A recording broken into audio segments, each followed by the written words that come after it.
And we are live with another one right now, and we got a couple of topics that we want to talk about. Obviously, if you're watching this in the future, what you are watching right now is the fight week of not only Alexander Usyk and Dubois Part 2.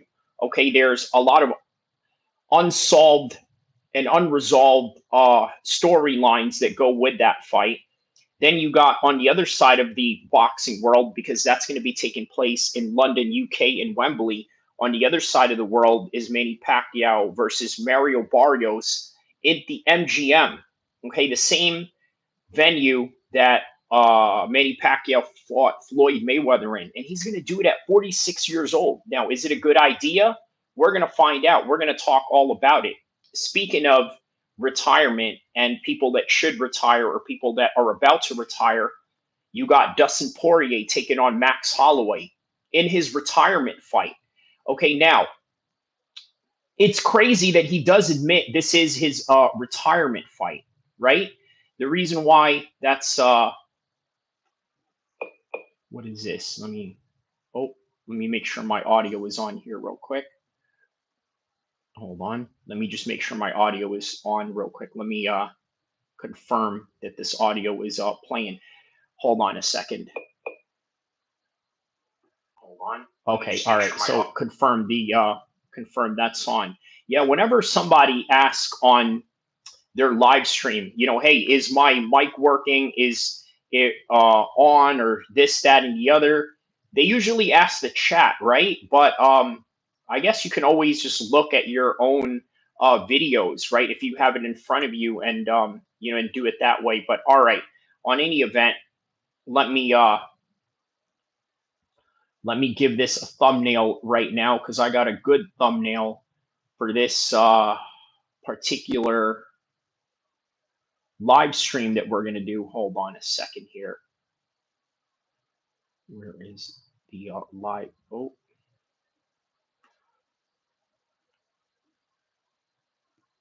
okay. So Conor scandal. Here we go. All right. Please excuse me for a second as I get this thumbnail going. All right.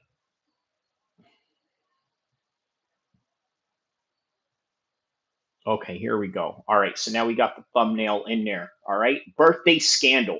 So as you guys know, Conor McGregor did this literally on his birthday, right? Which is just absolutely wild and insane. Now, why would Conor McGregor do this on his birthday? Well, a lot of people are citing at the fact that, hey, you know what? Maybe he's not really taking care of his kids, or not really attending with his family, or this, that, and the other.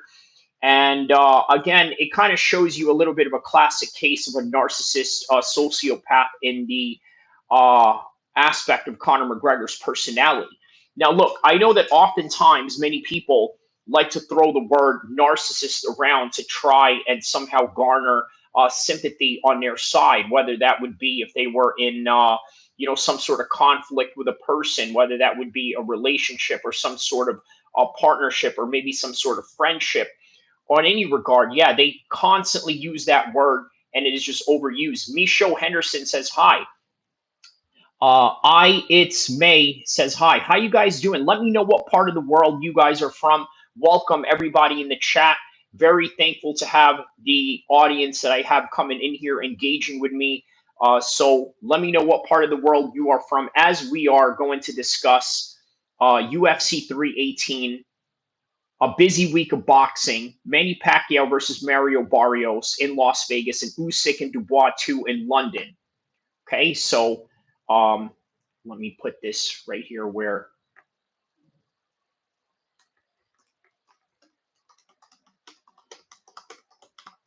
Okay, so 4 minutes into it, that is the start of the stream. So yeah, man, let me know what part of the world you guys are from as we discuss this situation right now. Now, look, before we get into the Conor McGregor talk, let's get to the Dustin Poirier talk of this particular matter, okay? So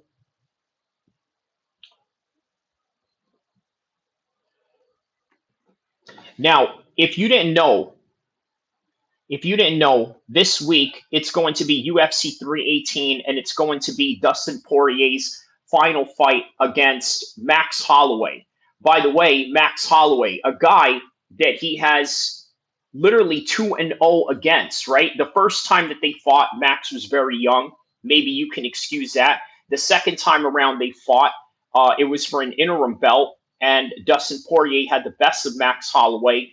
But now it's the third time around, and you got to ask yourself, well, you know what? Is there any type of chance that Max Holloway has to fight Dustin Poirier or even come out the victor this time? I don't know about that. But it is a strong chance that Max Holloway wins. You want to know why? Well, think of it like this, right? Over the years and over the career of Dustin Poirier, he's taken some heavy damage. And at some point, this is going to affect you in your career in the long term, right? Eventually, your chin is going to go out. Eventually, you're not going to be able to take the same shots anymore. Eventually, sometimes uh, significant damage is done to you to the point where you're not going to be able to perform the same way. But nonetheless, it is Dustin Poirier's retirement fight. He's being walked out by none other than Little Wayne, which, by the way, sort of has this theme of Louisiana and New Orleans right around it, and both of those guys being a representative of that section. I'm telling you, man, this is going to be a very fun fight. So, with that in mind, let's get to the content. So, do I think Dustin Poirier has a chance of beating Max Holloway for the third time? Well, let's really analyze this, right?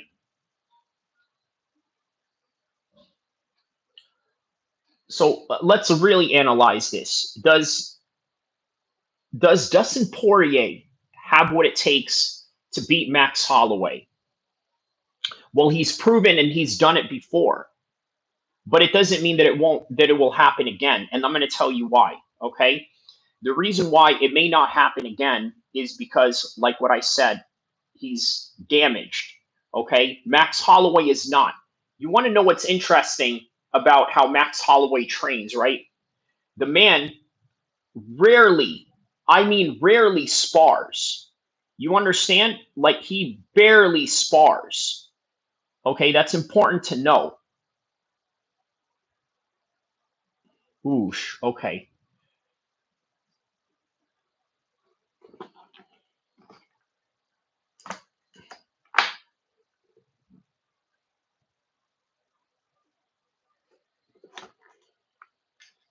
Hold on a second here. What is this?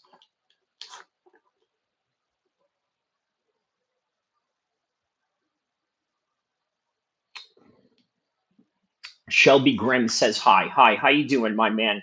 So let's get to this content first with Conor McGregor, and then we'll go back to UFC 318, okay? Shelby Grimm, let me know what part of the world you are from. Everybody that is tapped in right now, let me know what part of the world you are from, because I'm really interested to know where you guys are from, and just, I guess, trying to get a survey of where everybody is at. So some of the best takes that I saw out of this whole entire Conor McGregor scandal was from MMA Joey, right? So let's give MMA Joey his proper respect and talk about America. Okay, well, we are. I am too, Shelby. But what part of the United States are you from? Let me know on the comment section below. Obviously, I'm from the Sacramento area, so that's California.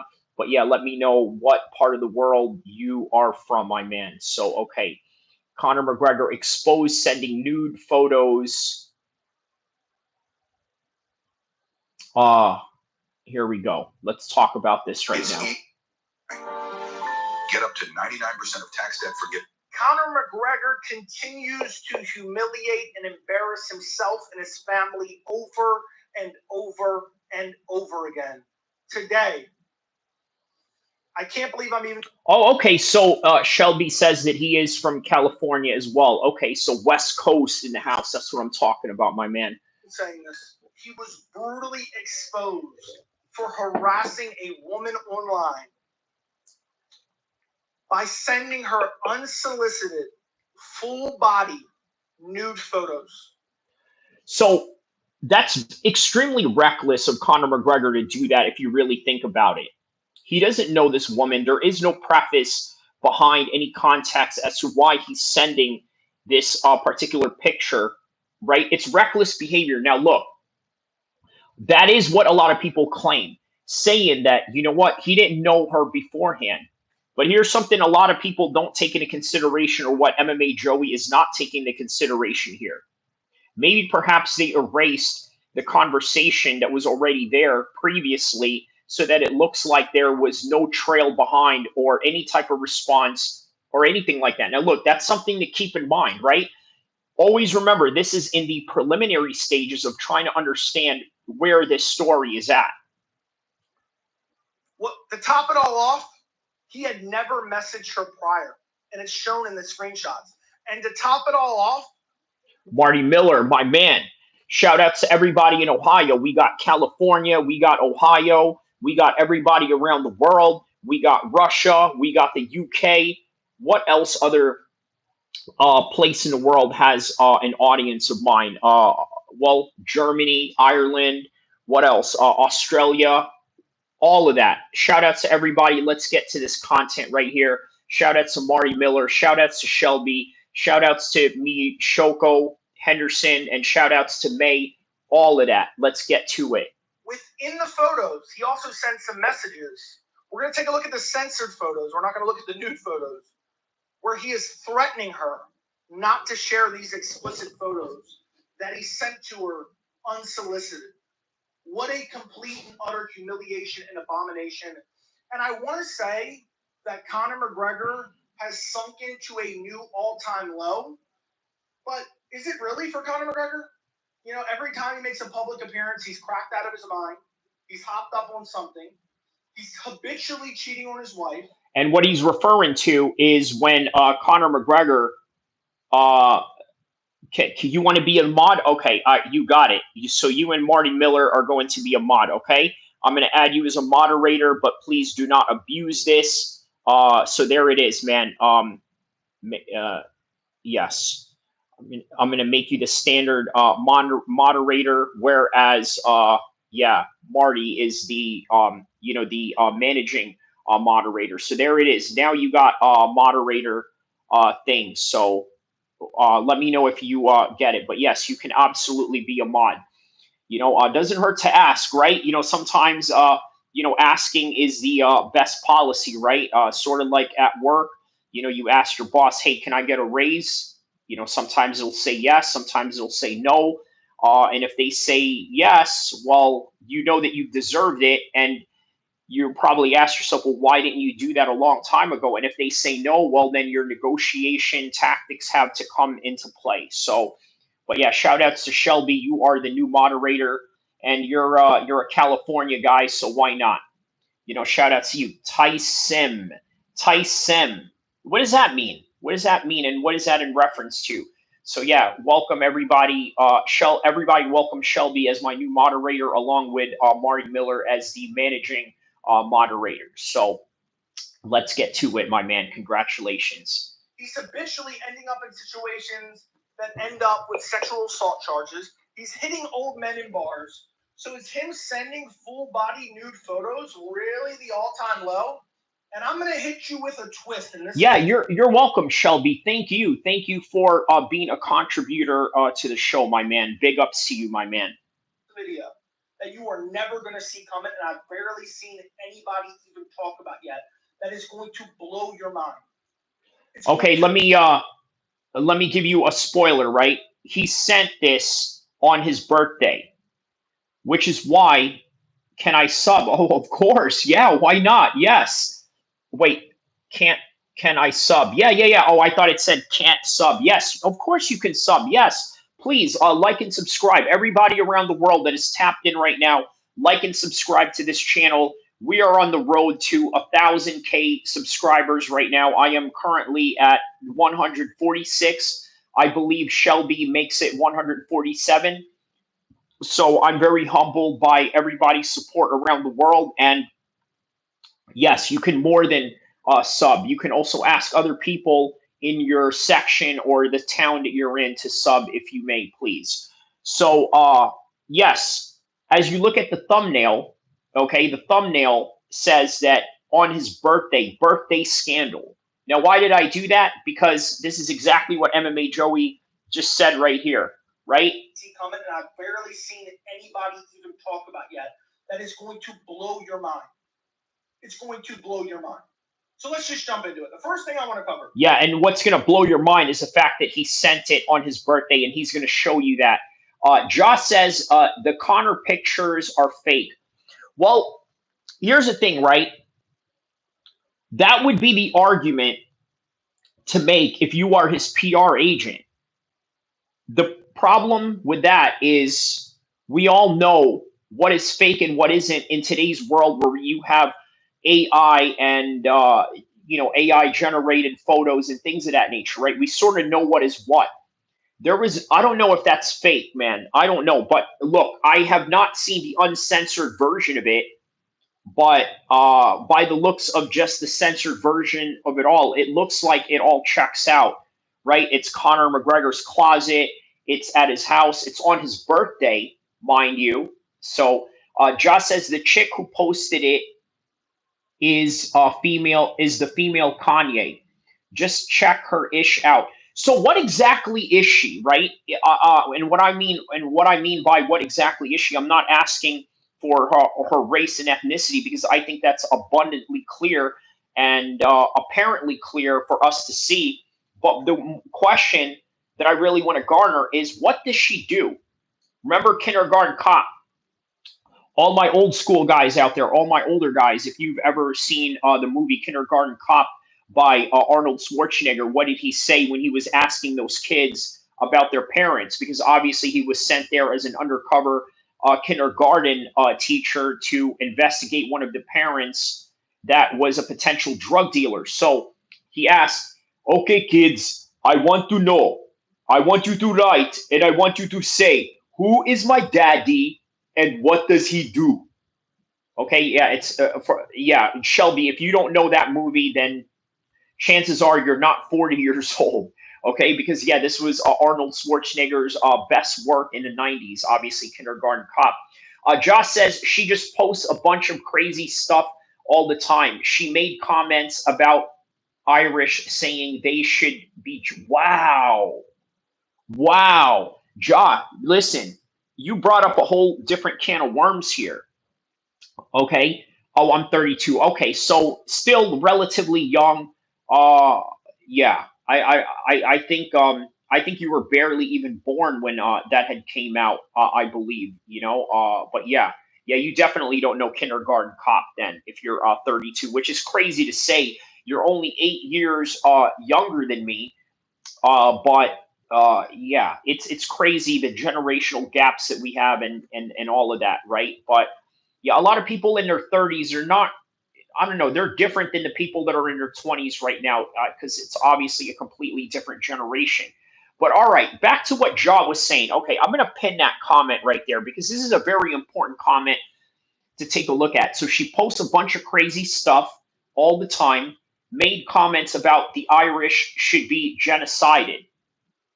Now, what perspective is she coming from when she said that she wanted all of the Irish to be genocided? Is she coming from a British perspective where you obviously seen there's a conflict between the British and the Irish, right? Over the years, right? You've seen what the Irish have done, the IRA, what they did to Queen Elizabeth's cousin, Lord Mountbatten, when they blew up his whole entire fishing boat when he did a trip in Ireland, right? So there's internal hatred there. But I don't know if she's speaking about that from a British, patriotic point of view, or an Irish versus Ireland point of view, or maybe an anti-colonialist point of view.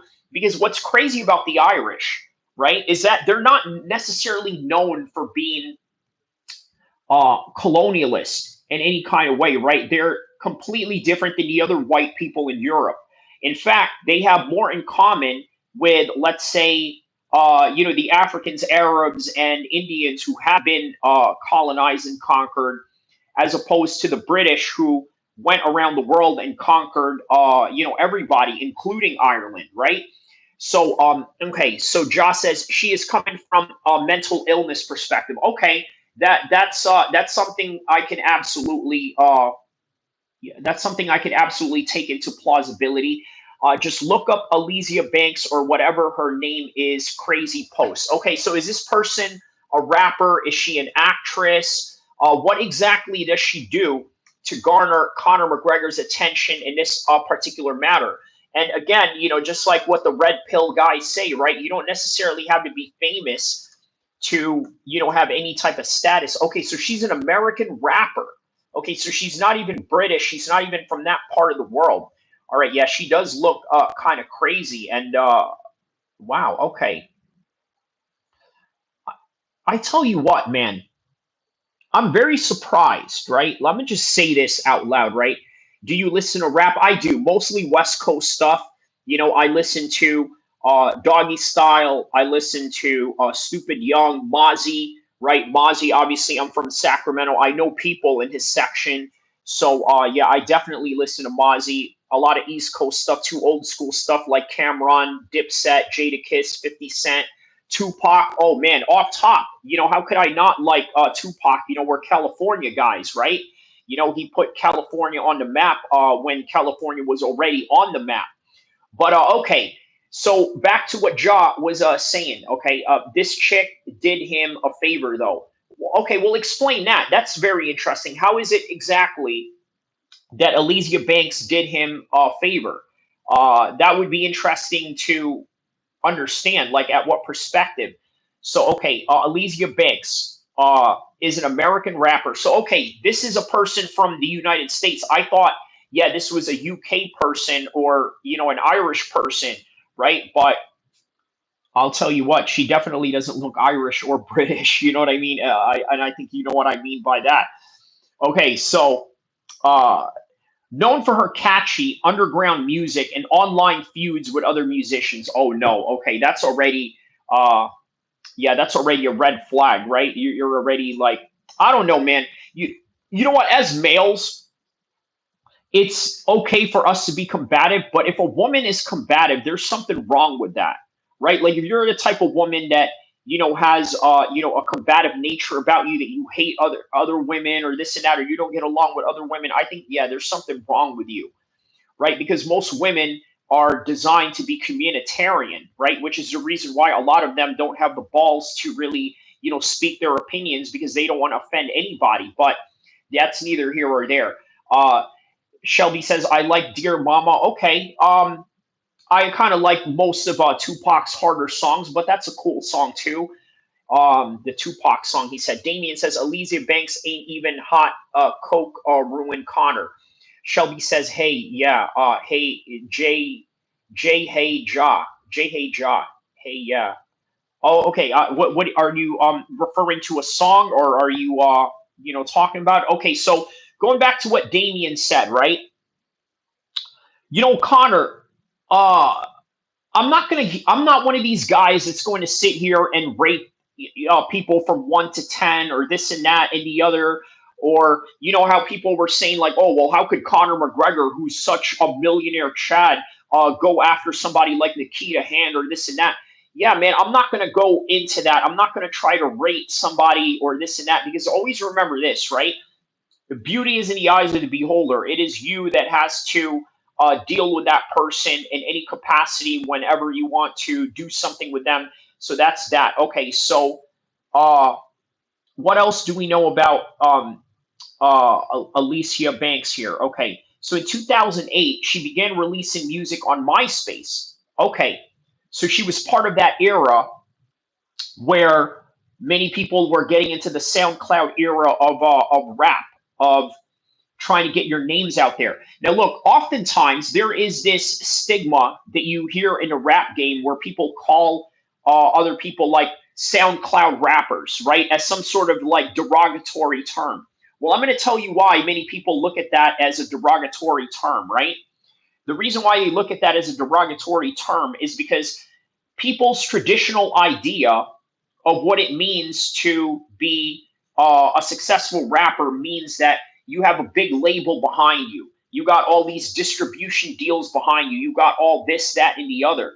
Well, the truth is, if you're an artist and you're signed to a record label, more than likely they're going to take your money and you're going to be broke and you're going to be living paycheck to paycheck. That is the reality of being a signed artist in a record label, right? Unless you do it big to the point where you're in 50 Cent, Chris Brown status, right? If you're not that, then you're going to be a broke artist. Otherwise, go independent, which is why I got a lot of friends who are rappers, right? Who are out there putting out music, putting out content, and things of that nature. These guys are highly independent. And guess what? Every money that they make goes back to them. And that is a result from the SoundCloud, MySpace era of music. And Soldier Boy was a big component in that world as well. So in 2008, began releasing music on MySpace, was signed to XL Recordings at the age of 18. Now, Banks released her debut single, 212, in 2012, which charted in several countries and was certified platinum in the UK. Okay, so she's an American artist who has a big following in the UK, right? Very similar to myself. I'm a podcaster from America, but I got a lot of UK supporters based on my following of boxing and based on some of the people that I know in the world of British boxing. So, okay, so it's very similar to that. Let's hear what the New York Times has to say about this particular topic. Shelby says, "I'll be right back." For sure, my man. Let me know when you are back. Uh, I'm talking to Ja. Oh, okay, he's talking to Ja. Okay, so that's what he meant. All right, so New York Post. Alicia Banks accuses Conor McGregor of sending her unsolicited nude pics and posts the alleged evidence. Okay, so Conor McGregor was trending all over social media for the wrong reasons on his birthday. Several explicit pictures of the former UFC's two division champion were shared on social media by rapper Alicia Banks after she accused the Irishman of sexual harassment. Now, look, I'm going to be honest with you. This is sort of borderline snitching. So I don't know if this person is, part of a gang or part of, a neighborhood or anything like that. But I'm going to tell you off top, yeah, this is snitching. So she posts on X, which was taken down by the platform for violating their content policy, included two screenshots of the picture that show Conor McGregor fully nude in front of the mirror. Okay, so obviously it has the picture of her, mentioning this. Obviously, it is censored, so that there's no AI in that. That is obviously Conor McGregor's closet, right? But forget that picture. Anyways, how you gonna send some crooked pictures and threaten not to tell? Nigga, do you know who the F I am? This is haram. Do you know who the F I am? Yeah, it always goes back to that, right? Whenever somebody feels pressured, or whenever you're about to get kicked out of a club, or something doesn't go their way, it's always that card of, hey, do you know who I am card. All right. But yeah, so motherfucker woke up early. He says motherfucker woke up early. Okay, okay. So all right. The screenshot of their alleged chat log, McGregor saying lifting weights, referring to that, appears to be a weight wrapped on his pee. Oh man, yeah, you're right. It's a baby manti. It's a black pug. No, it's not. It's a black pug. It's a rat. Oh man. Okay. All right. Yeah, man. So um okay, Alicia Banks accused Conor McGregor of. Yeah, listen, she's going to get interviews for this, right? For sure. She's going to get interviews for this, and she's going to use this to gauge her clout, man, for sure. She continued on a tirade aimed at Conor McGregor that the social media world would be buzzing. Like, how are you going to actually harass me with a potato farmer dick and threaten to tell me? Banks added, "Honey, you ain't trying to be president of Ireland. What is it given, fam? Use some effing sunscreen. Damn." Uh, Further screenshot indicates that Banks received the alleged message early on Monday, and no messages were sent prior.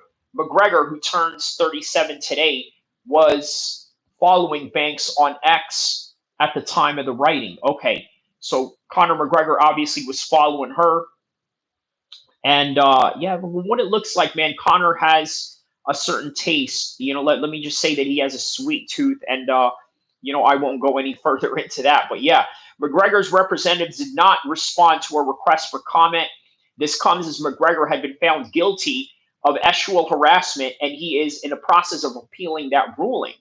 Now, McGregor also photographed with a brunette mystery woman over the weekend in Florida. So his wife, Dee Devlin, appeared to support Conor McGregor by posting a picture of him on an Instagram story Monday morning, and she later went on a private. She later went private on the social media platform because probably people were harassing her left and right. Potato farmer is talking about Irish people. That makes sense, right? Because I know that there was a potato famine in Ireland, which made a lot of the Irish migrate to the UK and, more importantly, the United States, right? Which is why they have a strong hold here in the northeast of the United States, Boston, New York, things of that nature. Because Irish people had the potato famine. Correct. Yes, as in what Josh says. Okay, so let's go back to the MMA Joey video. These were some photos that came out yesterday of Conor McGregor out in public, broad daylight, cheating on his fiance, longtime fiance, Dee Devlin, and mother of his children. Now, a lot of people, whenever some of these weird Conor McGregor things come out, photos of him going in, to restrooms with other women, or him hanging out and kissing another woman on the beach, you see people insult their appearance, especially if they're victims of Conor McGregor. But another thing you see, and another... Yeah, so that's another thing, right? What are you drinking? Oh, I'm drinking coffee, my man. Just drinking coffee. Yeah. This is actually a cup that, yeah, my son gave me. Top dad. See, right there. How about that, right? Top dad. So, yeah, shout out to my son for that one. So, yeah, it's always this common thing, right? Whenever there's an there's somebody, an accuser come out, they usually shame their appearance. Oh, Conor McGregor would never, go with somebody like that. Listen, let me tell you something, men. Well, all right, you know this. That goes without saying. You know what I'm about to say. Thing that I got in my video from last night, and why I want to talk about it briefly here in the beginning of this video. People are like, man, Conor McGregor, he's in an open relationship with Dee, man. Dee's cool with it. First off, you're a weirdo. You're imagining fantasy relationship rules between Conor and his fiance that you do not know to be confirmed, and then you are running with them on social media to run cover for his unsavory behavior, which can... Nice to meet you, Ben. My name's Kyrie, obviously, but you can call me Kai for short. Yeah, that's what I've been known, almost all my life. So, all right. So if you ever see me in this, obviously, there's probably a lot of people out there that look like me, right, with a beard and, the cut and this and that. But if you ever want to see me in the streets and you want to identify me, just look out for these tattoos right here. So, okay. So, anyways, yeah, that's me in a nutshell. So, yeah. It's worse and worse, and Dee Devlin is really, truly an embarrassment. Josh says, I mean, it's pretty clear they have an open relationship, though. You know what? I gotta agree with MMA Joey. I think that we don't know that because we don't know what goes on behind closed doors. Now, for all we know, Connor could be receiving a mouthful right now based on this, right? Maybe a slap in the head or this and that. They made these accusations as well with Bill Clinton, right? Because you look at how Hillary Clinton dealt with the Monica Lewinsky scandal back in the 90s. But we don't know. For all we know, yeah, Bill could have gotten a mouthful too. Jake Jones says, keeping a buck with you, bro. Manny Pacman will feed Floyd watermelons and KFC. Damn, bro. Damn. Uh, that you what? I can't share that, my man. Shelby. Only because well, yeah. I try to keep it private. But I tell you what, man. If we get close as homies and this and that, we can always exchange information and talk offline. You know what I mean? So we can get to know each other better, but not on the public forum, of course. Ja asks, "What are you putting your money on?" Well, as a Muslim, I don't bet, and but I do have Muslim homies that bet. I have a video regarding Hamza Shiraz's win this past weekend, and a homie of his who was my co-host this Saturday, right? He's a homie, real close with Hamza Shiraz, has been to his fights. He also has a YouTube channel, has covered him. And yeah, he bet a lot of money on the fights. I told him not to because it was a very dangerous bet. But yeah, I just don't put money on any fights. But who do I have my money on based on what fight? So if you're going to say Dustin Poirier and Max Holloway, I'm going to go Max Holloway, Daniel Dubois, and Mario Barrios for the top three fights of this weekend. Okay, I get. Okay, so Josh says, look at Ian Gary, bro. He is on some reverse Conor ish. Um, yeah, you know what? Here's the thing, right? With Ian Gary, I'm going to say this, right? He comes from an Irish liberal background, right? It's not hard to imagine or far fetched to see that his parents come from a middle class background, lawyers, engineers, doctors, things of that nature, right? So he's going to come off as a little bit more liberal. Changing your last name is a liberal concept. Look, even in Islam, we don't change the woman's last name because, I mean, let's just think about this, right? They're not part of your lineage. But, anyways, that's a rule in Islam. So that's not something we would do. But would I consider him to be on a reverse Connor ish? See, that's the thing that a lot of people say. I don't know about that. Like, to me, I need you to think about this, right? The other perspective is Ian Gary is the stud athlete, okay? And then Layla's former ex-husband was, just a regular dude. I mean, I need you to put that in perspective, right? I think a lot of people sort of are missing in this particular part, but different opinions are going to vary on that. So, that is what it is. My friend was in a car accident in a bike, but got better and gave up biking for baseball.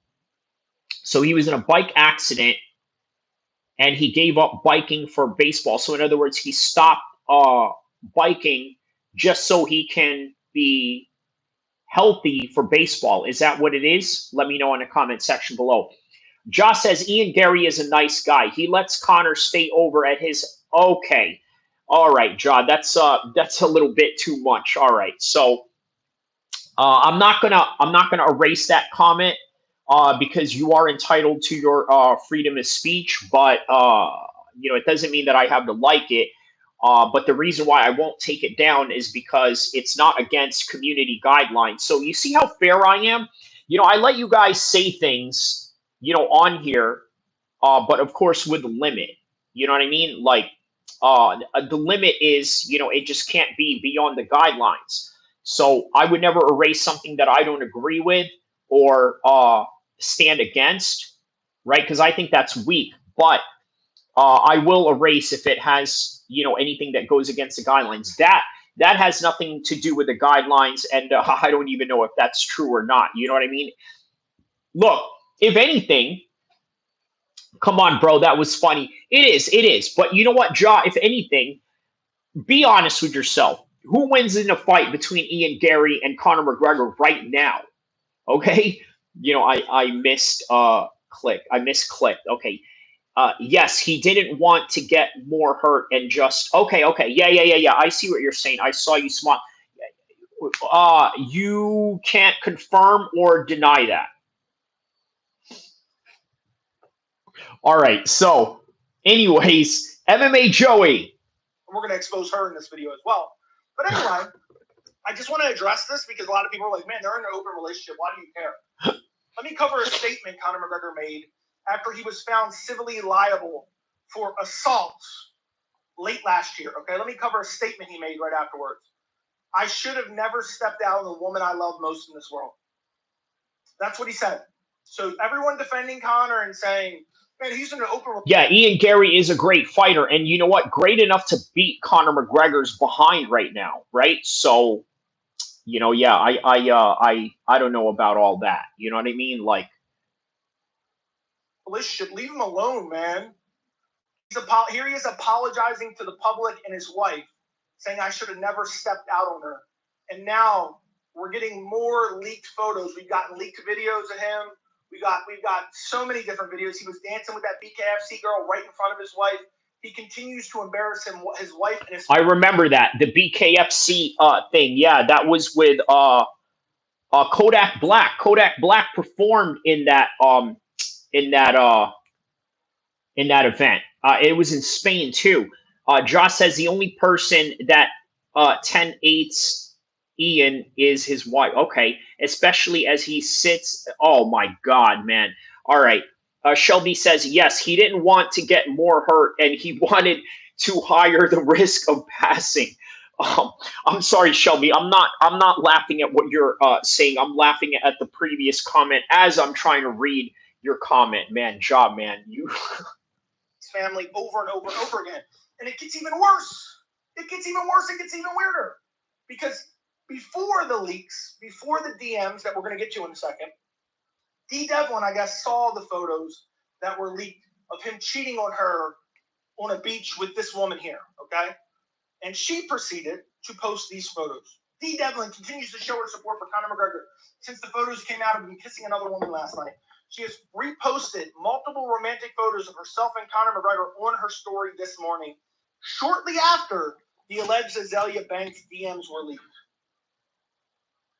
When someone fails to pay their property taxes, the government actually creates certificates on that debt. You can buy that debt from the government by paying the taxes. Then when the owner finally pays, you get the interest owed from the delinquent Let's get rid bill. of this And ad if they right never here. pay the property, it goes into foreclosure, where you can. So she's posting these photos to show her support for her man.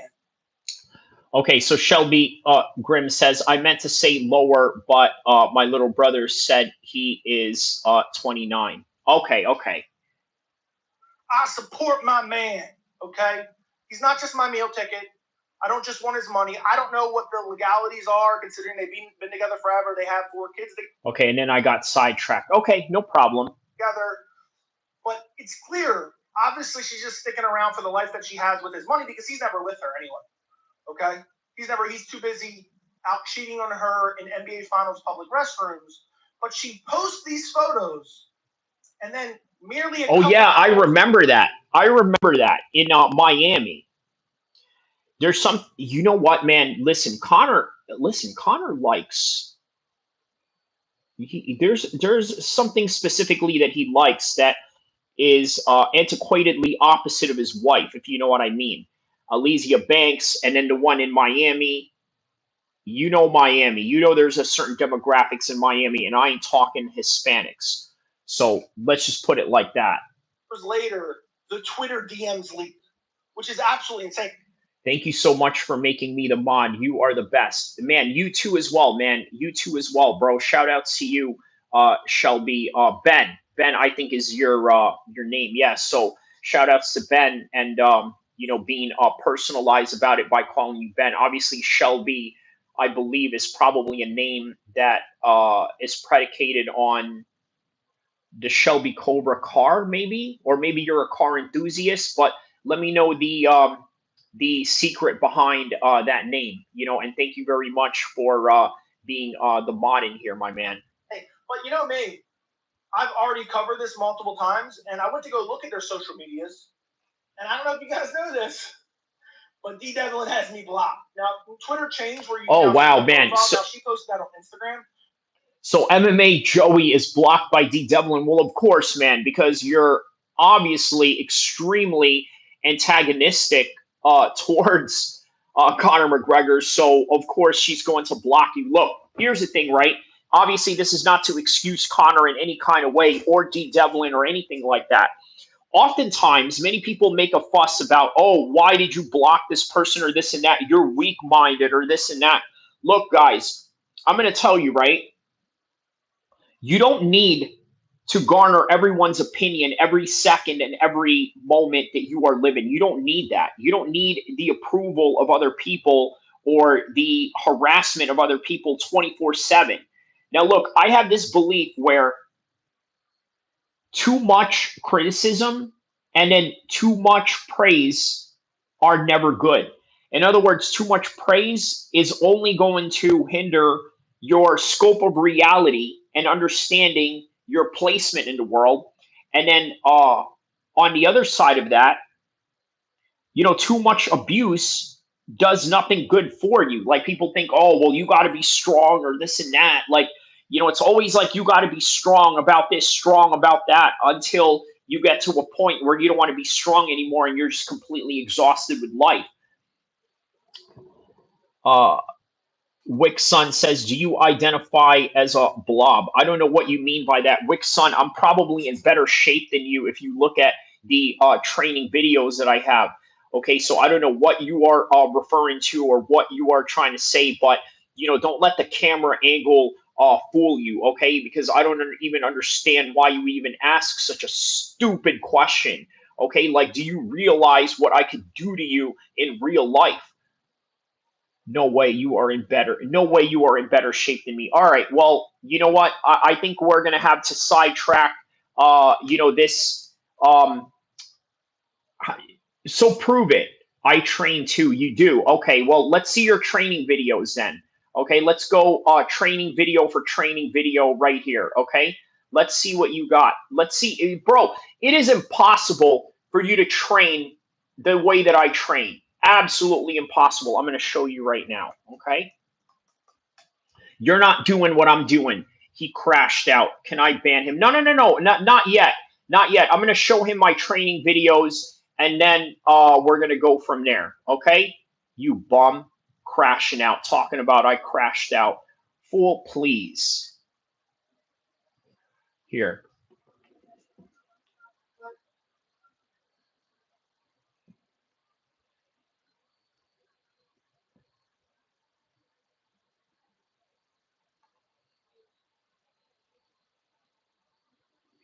What you do is you pick up. Wait, Wick Son, can you come in here and flex now? My guy wants receipts. Yeah, so show some receipts, Wick Son. Look at this.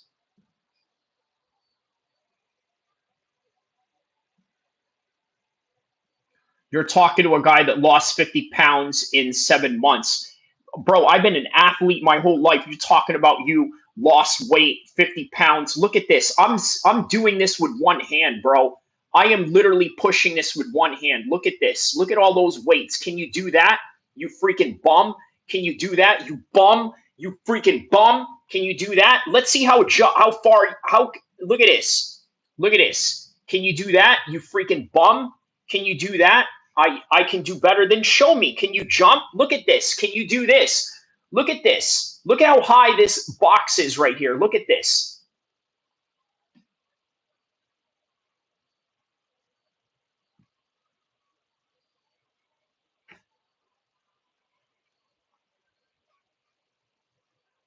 I can duplex you into a pretzel.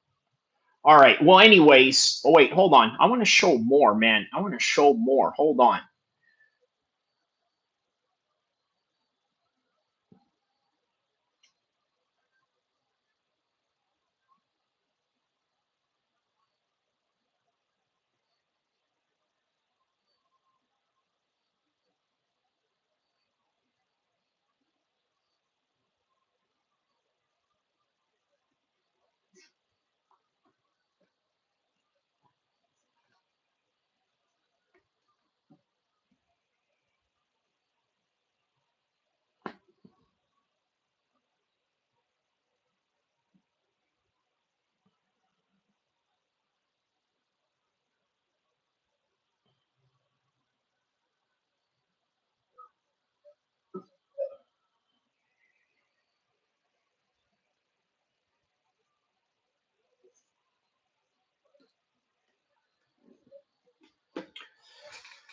Bro, what are you talking about, bro? What are you talking about? I barely have a stomach. Are you out of your freaking mind, bro? I barely have a freaking stomach.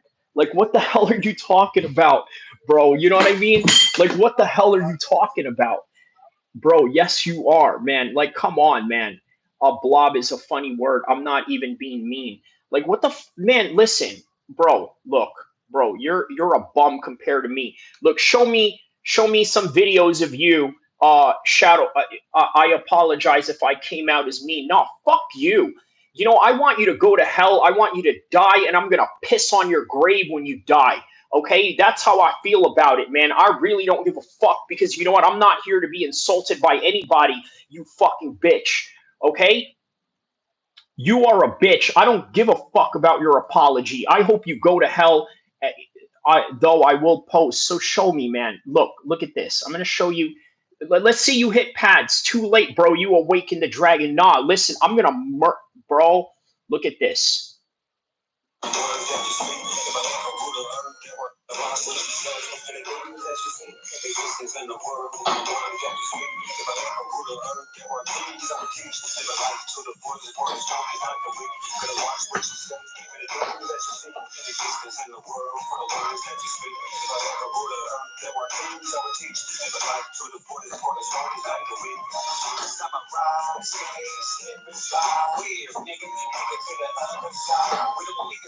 Look at that.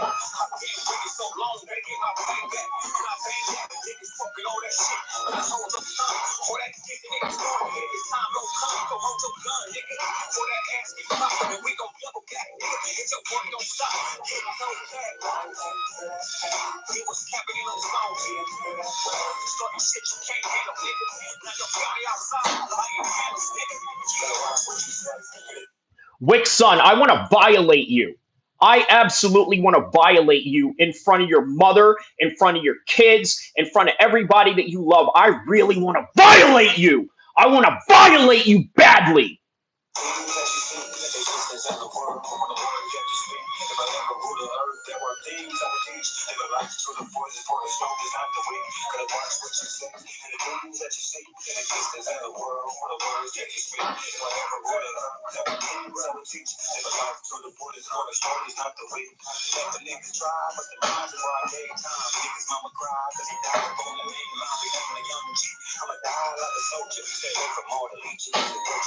All right. So I'm gonna look at your page. I'm gonna look at your page right now so that I can humiliate you further in front of the world. And then after I look at your page, I'm gonna block you forever. That's what I'm gonna do right now. So I'm gonna look at your page. I'm gonna see where you're at, and we're gonna go from there. Man, listen. And we're gonna go from there. Man, listen. All right. Let's see here. I will. Man, listen. You talking about you knocked me out. Let's see. Do you have any pictures or any videos of you? If you don't have any pictures or videos of you, I'm telling you, I'm getting rid of you right now, man. I train at Sarah Longo's. Great. Great on you, man. But do you have any fights? 6 years ago, you got no videos and you're a fighter. You're a fighter and you got no videos. How is that possible? I have a short. Okay, well, let's see the short then. Hold on. How do you go to this man's page?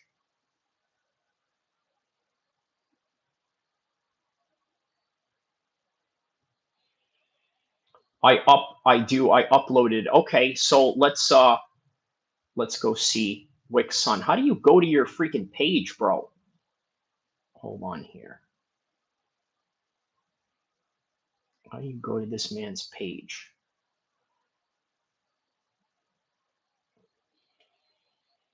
I'm the Southpaw guy. Okay.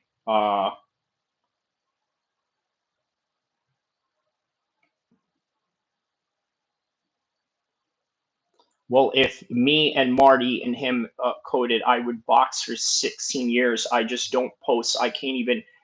I can by myself. I can cook you. All right. Let's see. Okay, go to channel. There we go. All right, go to channel. That's how you do it. Let's find out. Okay, let's find out what Wick's son is really about because we're gonna, cash some receipts up in here. So shorts. Let's see what he has. One video. Okay, let's see. This is you? Hold up. This is this pathetic, sorry excuse of a human being, Wick's son right here. Look at this guy. Which one are you? You said you're the southpaw? So that means you're the guy in the black. Bro, you're horrible. Your skills are horrible, bro. Like we're talking boxing, bro. We're talking boxing, bro. Listen, you're not even well-rounded. You're not even well-rounded. You're talking boxing. I'm horrible. You are, bro. Like you have basics, but you're stiff. You see what I'm saying? Like, man, I would. Okay, so you know what? So, okay, so, all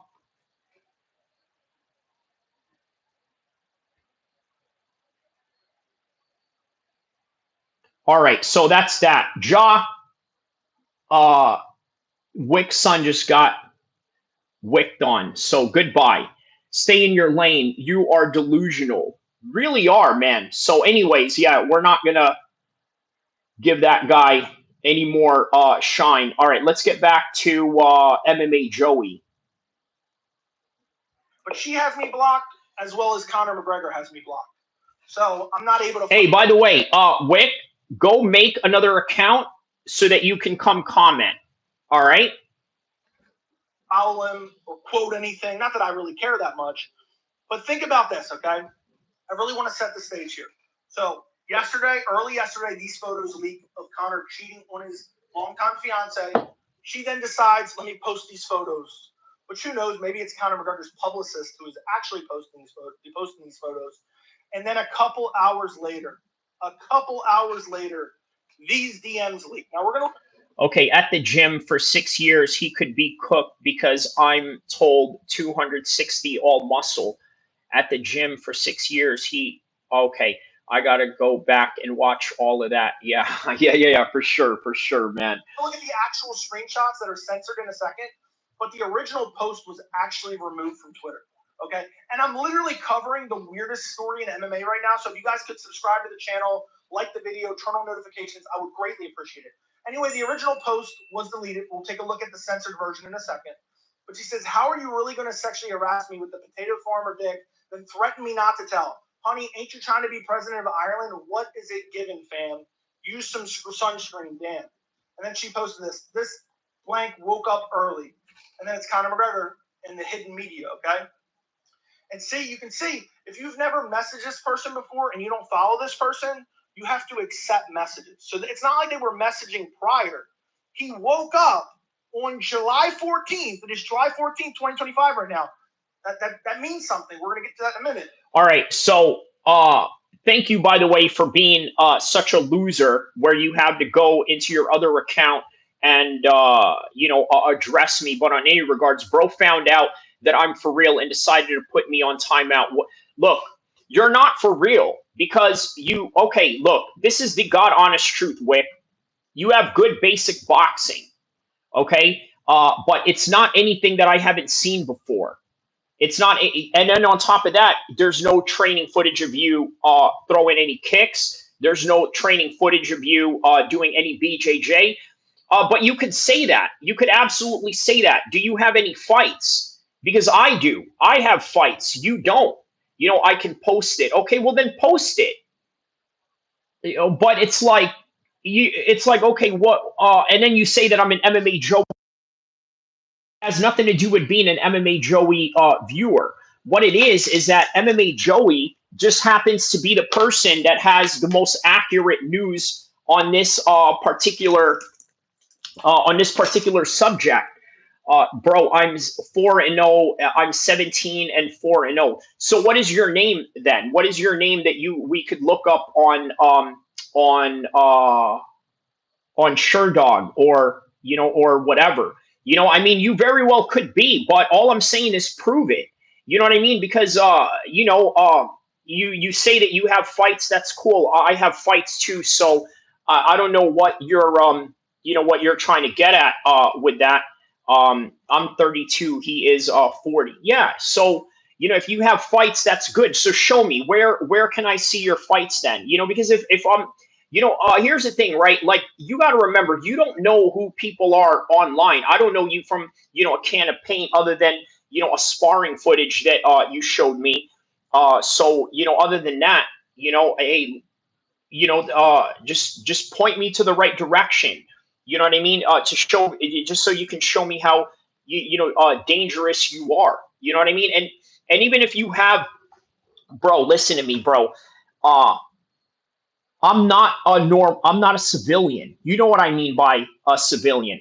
I don't know you and you don't know me. I don't have to prove nothing else. Okay, so tell me. So if you're 4-0, tell me your name so I could look you up. Because look,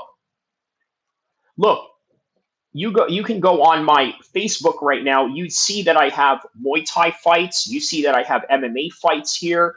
I've had grappling fights as well. Obviously, if I grew up in the East Coast like you did, obviously, if you train out with Sarah Longo, then yeah, you probably live in the New York area. So I grew up wrestling in those parts. So you're right. You don't have anything to prove, right?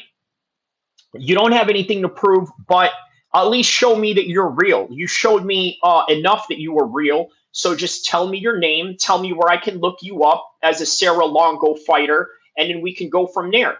Look, here's the thing, Wick MMA. If you don't show me that you're a real fighter, and you don't show me that you have an actual record, and then you coming in here talking all this high power stuff, I'm gonna block you in this in this page as well.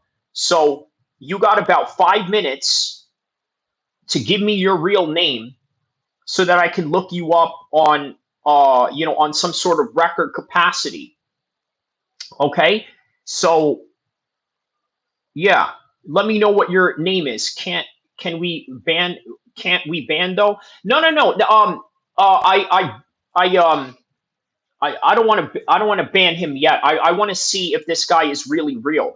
Give me a name. Give me your name, Mr. 4-0, and then we'll go from there. That's it. It's very easy, man. We'll go from there. You know, uh so that's all that I ask, man. That is all that I ask. Okay? Uh well, anything? Anything? So we'll wait for 5 minutes, okay? We'll wait for 5 minutes, and if you got nothing, I'm getting rid of you because I want to know if you're real or not. Okay, Wick MMA, nothing.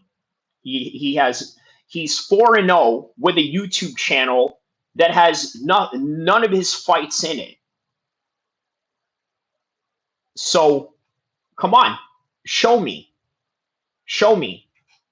You're a pussy. You're a pussy. You're a pussy. Everybody, write pussy Wick MMA on the comment section below. Everybody write pussy Wick MMA on the comment section below if he is not willing to present, facts. Okay? Because, bro, listen, I know a thing or two about law, and everything about law is predicated on showing facts and evidence. So if you're not showing me any facts and evidence, you know what? I'll do it. I'll do it. Okay? I'll show you some of my fight picks, and then you show me yours. Okay? If you're not going to show me yours, then we got nothing to talk about. Okay? The minute that I show you my fight picks, okay, and if you don't got any on your own, then we're getting rid of you. Joe Rogan would dunk on you, broski. Tam Mallow, get Tam Mallow up out of here, bro. Get your ass up out of here. Get your ass up out of here, Tom Mallow. Listen, Joe Rogan is a 50-year-old man. He would not have the stamina to deal with me in any capacity. I'm sorry. Like, I love Joe Rogan, but come on, show me you got some fight pictures. Come on, there's my fight pictures right there. I showed you my tattoo earlier. That's my tattoo to indicate who I am. That's a picture of me right there fighting. So if you don't got any fight pictures going on, then yeah, man, we got nothing to talk about. I box in Australia. Okay, Tom Mallow, you're blocked out of here for 24 hours. Goodbye, Tom Mallow. You're up out of here. But level of sparring is nowhere near in the USA. Yeah, that's true. We never get any trolls in here. LOL. It's kind of inter. You well now we do. Yeah. Is it in Chinese? Yeah. Yeah, man. Okay, your No, no, no. It's Old English text. This tattoo right here is Old English text. Um, so where you at, man? Where you at, Wick MMA? Where is your 4-0 record? Where is your 4-0 record? You know what, man? If you don't show me your name and your 4-0 record, I might just look up your IP address and then go as far as to dox you. I will really do that. Okay, like watch, you're gonna get doxxed, bro. So you're gonna make this worse for yourself. I'm gonna call Matt Serra in his gym and I'm gonna ask, hey, who is this Wick MMA guy? I'm gonna go on a campaign to find who you are. Okay, that's what I do to trolls here. I will really. He's just a kid. I don't care, bro. I don't care if you're a kid. I don't care about none of that, bro. Where I'm from, bro, kids like you could get smoked. You could get the smoke on any day. Kids like you, where I'm at, DIE every day. You understand? You know what I mean? Where I'm from, bro, you're an enemy combatant. Okay, you're 4-0. You're an amateur fighter. This, that, and the other. He didn't. What did he say? Well, he's coming in here saying that he's a 4-0 fighter. He goes in and tries to insult me. Remember this, right? If you're going to insult me, just remember that I'm going to back it up with receipts. Okay, I'm going to back it up with receipts. And then when I back it up with receipts, I'm going to make you pay for everything that you say. That's how I get down over here. So rest assured, I'm going to be calling the Matt Serra Longo gym later on today. Okay, and I might even make a video about it, and then I'm going to ruin your life. I'm going to ruin everything about you. I'm going to find out who you are. I'm going to find out where you live. I'm going to find out everything that I can to destroy your freaking life. And that's how I get down. That's how we get down in the West Side. Okay, you never mess with a West Coast dude, bro. Don't you guys learn anything from Tupac? Don't you guys learn anything from Kendrick Lamar? We don't let anything slide around here. We don't let any disrespect slide around here. The minute somebody disrespects you, you get off on them. That's what you do.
All right, what about now?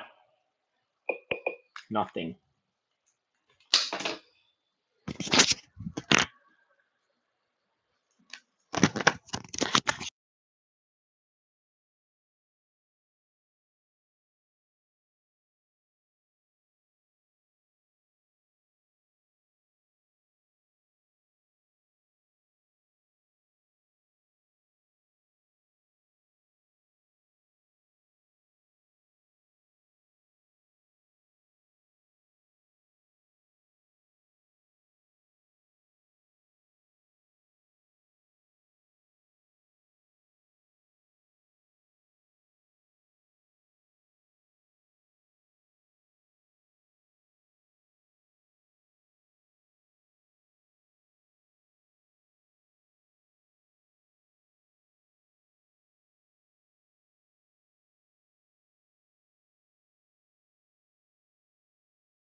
Mic check 1 2 1 2. Damn it, man. Mic check 1 2 1 2. Okay, perfect, perfect. We got it. We got it going and cracking and popping. All right. Okay, perfect, perfect. All right. So, sorry about that. Yeah, yeah. So that's what it is, man. Listen, I don't let anything slide. You know what I mean? If you're gonna talk smack, I'm gonna make you pay for it, and that's that. Look, you guys have seen me. Very positive, right? I'm a very positive person. You guys have seen me. I'm not, I don't try to be negative, but you know what? I don't mind negativity. I don't mind getting into negativity and all of that. You know what I mean? I don't mind getting off on you. I don't mind insulting you. I don't mind destroying everything that you stand for. Okay? That's how I get down. That's how we get down out here. So, all right, let's get back to the topic at hand. Pac-Man gets smoked. I believe that he does, right? I don't think that this is a good matchup for him in any kind of degree. So, and he censored these messages. Okay, now here are the screenshots. If you don't want to see them, they're censored. But if you hey, everybody, give a clap to Mr. 4-0, Mr. 4-0, Wick MMA, Mr. 4-0. You're a freaking bum. You're a bum. You're a bum. You're a bum. You're a bum. Good job. You're a bum. That's it. You don't want to see them. Look away. Cover your eye. Wick MMA. It's okay. Hey, go off yourself. Okay, go off yourself. Go jump off a bridge in Long Island somewhere. Go hang yourself. Go lynch yourself. Okay, that's how we get down out here in the West Coast, baby. So here they are. So here's this shot I just showed you, and then here's the actual photos. This is insane. This was not censored in what he sent her. Yo, and look, she says this is haram. She flat out said this is haram. He said, don't be a rat because all rats get caught. And then he says lifting weights. Now, I'm not going to zoom in on a nude man, but if you see right here, there was a little like hand weight dumbbell that he has strapped to his penis. What? There was a little like imagine being able to build anything just by thinking about it. Meet Base 44, a complete AI creation platform. Made for what a weirdo. What a complete and utter weirdo. And I tweeted this out with the screenshots. It said Conor McGregor exposed for forcing his naked body onto another woman without her consent. He sent unsolicited nude pictures of his micro penis to Azealia Banks and threatened her not to tell anyone. McGregor is a disgrace and an habitual sex offender who should be in jail. I know that's going to get a lot of people. What's up, Shelby? Conor McGregor's defenders. How do they even still exist? I just want you guys to think about this real quick, because it's about to get a lot weirder. Believe me, it's about to get a lot weirder. This is a man that has a longtime fiance and 4 kids. He has 4 kids. Let me pull it up real quick. 4 kids. Here. Yeah, so these are the 4 kids that he's talking about right here, right? Yeah. So. Him and the family man right here. Him and the family man. Okay, he has 4 kids. He's 37 years old. Imagine waking up as a 37-year-old man with a longtime fiance and 4 kids and saying, let me take full body nude photos and send it to a woman I don't know, unsolicited. And on top of that, I'm going to tie a hand weight to my privates and say lifting weights.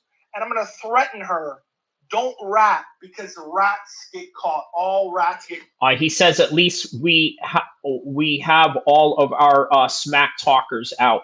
Yeah, you know what? I don't mind them, but, just show receipts, right? If you're going to come in here and talk high-powered and this, that, and the other, show receipts. Show you've actually fought instead of a sparring video where you claim to be an MMA guy, but all you're doing is boxing.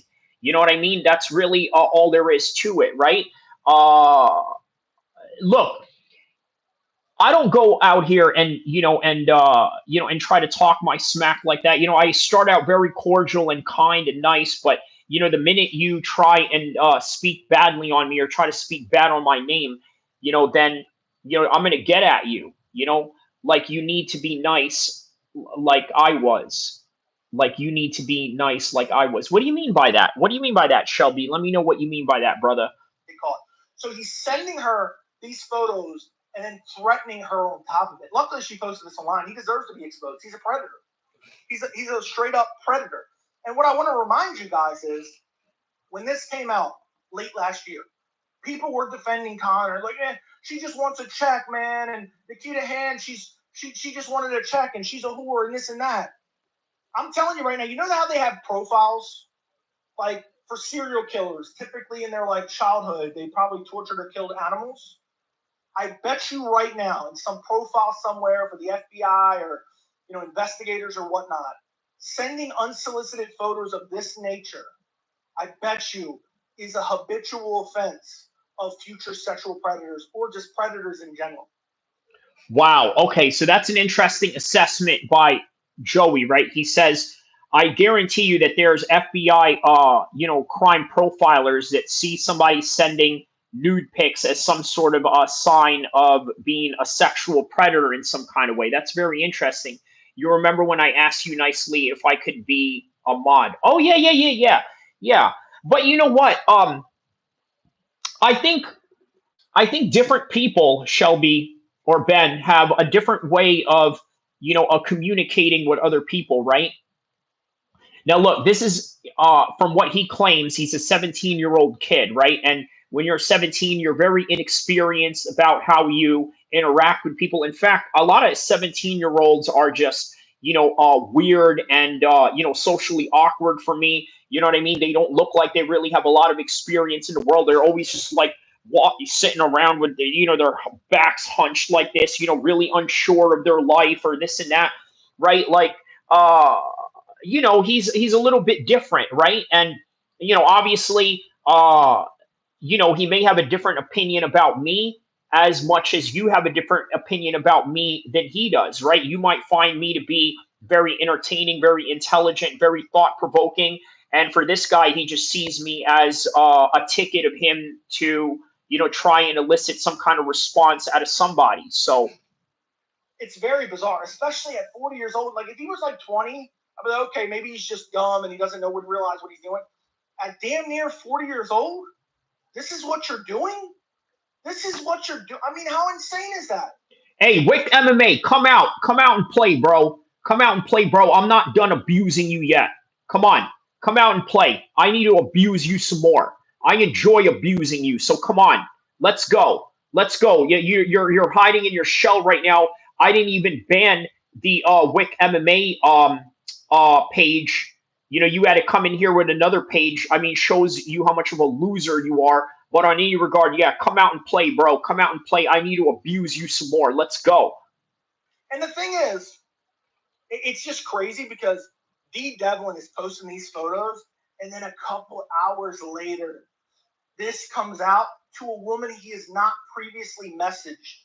It's not like she asked for this. It's not like they were having a flirty discussion. He's like, you know what? Let me take a full body nude photo. You know who's got these screenshots on their phone right now? I guarantee Michael Chandler has them on his phone right now. He's like, yeah, man. Oh man, he had to throw the Michael Chandler into this mix right now, right? Because obviously Michael Chandler has been fetching for a fight with Conor McGregor for a long time now. So fighting Conor at the White House. Thank God I get to see his hog beforehand. He wants to fight Conor now more than ever, and he's hoping for that Dontel Mace treatment. So Chandler is hyped about this.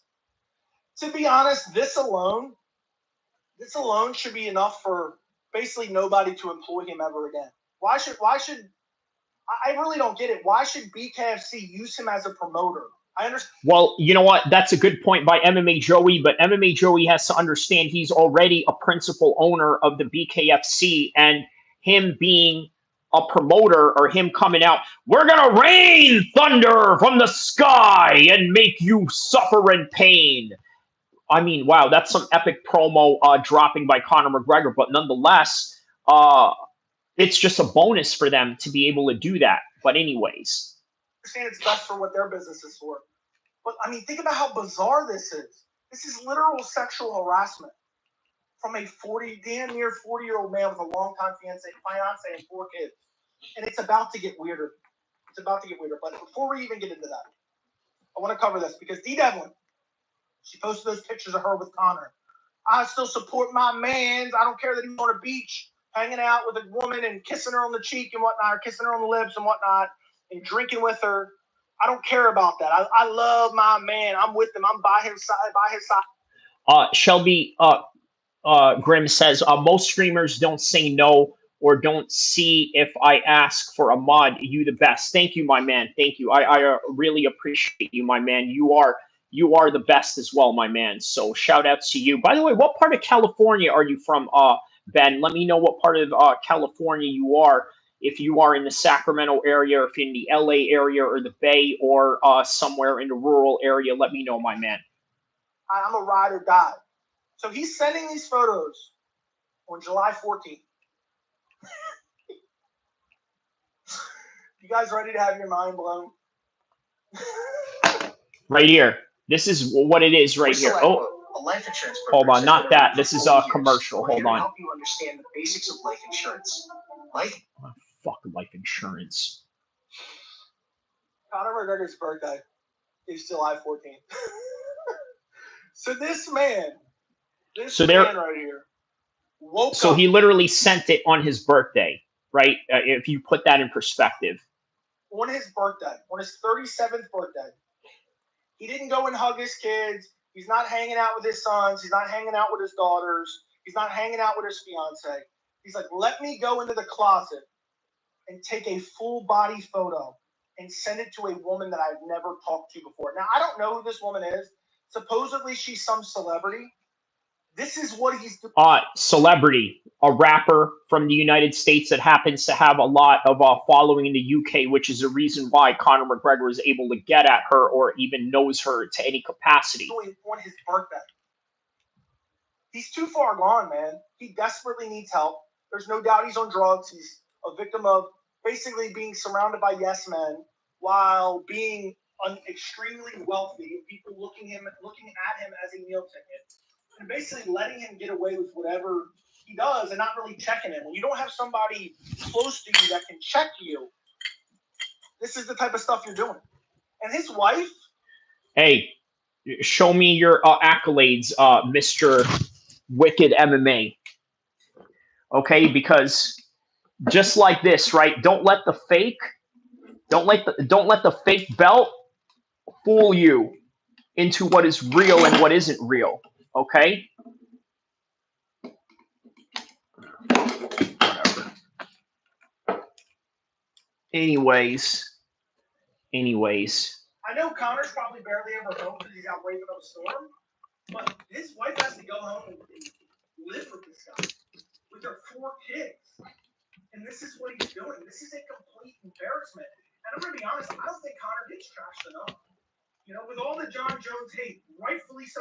People think I'm some John Jones defender because people embellish certain things. I don't feel like Conor McGregor gets enough slander. He doesn't fight. He's constantly out in public, cracked up, cheating on his longtime fiance, basically wife at this point. He has 4 kids at home. And on his birthday, this is the thing that he decides to do.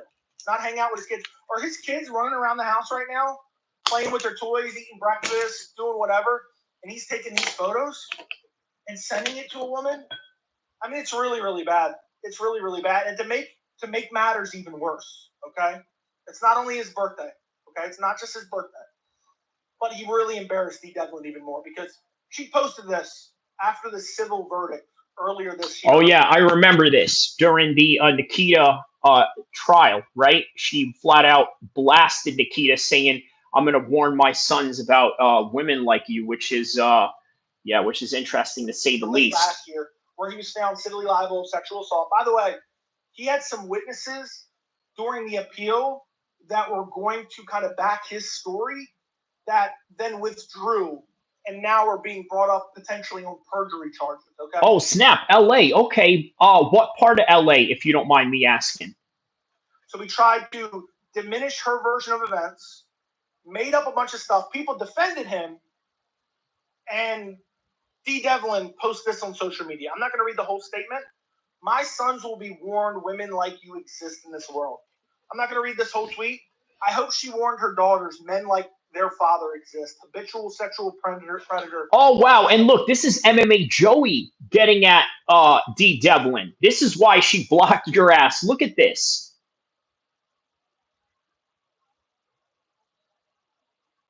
Dang, bro. Dang. I don't mind, but I will have to think. Okay. Only looking for his next victim. I mean, that's the truth. That's the truth. I mean, to do something like this, I know. But basically Los Angeles County, right? So yeah, I mean Los Angeles County, in general. Yeah, it's been a long time. But people are gonna be like, Joey, why are you clutching your pearls? Why are you so worried, man? Conor's just sharing his hog. Some dude said, man, Conor's got aura. People are laughing about this. Like, yeah, man, look at Conor Sloan, bro. Look at this, man. They're gonna be making Conor McGregor dick jokes for eternity now. When really, instead of being weird Conor McGregor fanboys, simps, incels, they should be thinking, what a disgusting piece of shit. What a horrible father. What a horrible husband. What a horrible family member. Imagine this is your brother.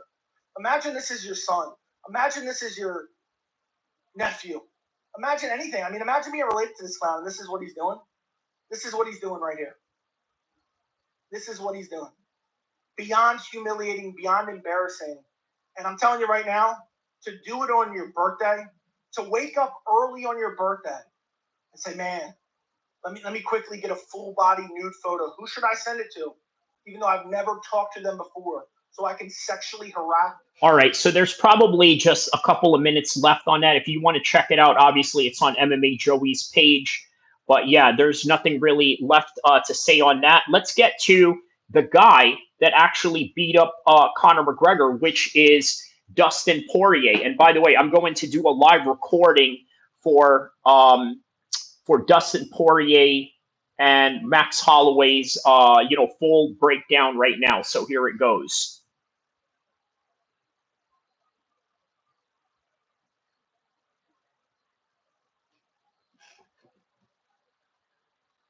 All right, so coming right up is Dustin Poirier's last fight, and he's going to be walked out by Lil Wayne, and he's going to take on Max Holloway once again for the third time. Already 2-0 against Max Holloway, but is it going to be different this time? And I think that it is. Let me tell you why it's going to be different for Max Holloway this time. The reason why I think it's going to be different for Max Holloway is because he didn't take the type of damage that Dustin Poirier took in his career. So I think that is going to place a whole different dynamic in this particular fight. Also, I think that at a certain point in a fighter's career, okay, I think that they have accumulated a certain amount of damage. By the way, the type of damage that, quite frankly, Max Holloway never suffered. Max Holloway doesn't spar in the way that Dustin Poirier spars, right? And not only does Dustin Poirier spar, he also has wars after wars after wars. So the fact that he has all these wars going on, you better believe that this is going to be a factor in this fight. But either way, it's going to be a great night because, like what I said, look who's going to walk him out. Lil Wayne, another New Orleans representative. It's going to be a great night. And it's going to be a trilogy between Max Holloway and Dustin Poirier. Obviously, the picture that you're seeing right now, that was during the time of, I believe, UFC 236, right, where they fought for an interim belt. Okay, but then that was the second time around. The first time around, these guys were rookies, right, just barely making in the UFC. Dustin Poirier coming off of WEC. But yeah, man, it's going to be epic. Lil Wayne is going to walk him out. And it's only going to be at UFC 318. And I can't wait. Let's get to the rest of the predictions of this video. All right. Okay, so Shelby says, yeah, it's been a long time, Nevada. I meant Nevada. Oh, okay. So, you know what? I kind of consider Nevada as a part of California. You know what I mean? I think there is, some similarities in that. Okay, so, all right. Here's what I'm going to do, okay? What I'm about to do right now, I'm going to do a full reaction video on audio right now for the the Max Holloway versus Dustin Poirier card. Okay, it's going to be a full card that I'm going to get to. Let me see here, just a second. Okay, so I'm going to get to a full card after I talk about this card. I'm going to talk about Usyk versus Dubois, and then Manny Pacquiao versus Mario Barrios. So I hope you guys enjoy this one. Are you going to be streaming tomorrow? Yes, I will. I'm still going to stream right now, but I'm going to put this on audio right now. Okay, so yeah, please excuse me for just a second here.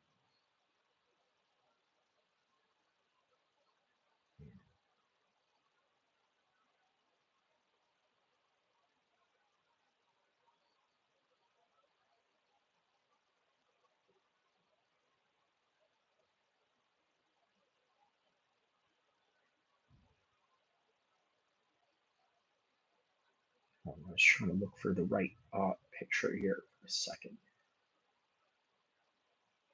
Okay, here we go. What? Yeah, I'm going to get off. Okay, great seeing you, my man. I will definitely see you tomorrow. Okay, so be sure to stay tuned and listen to this right here. Okay.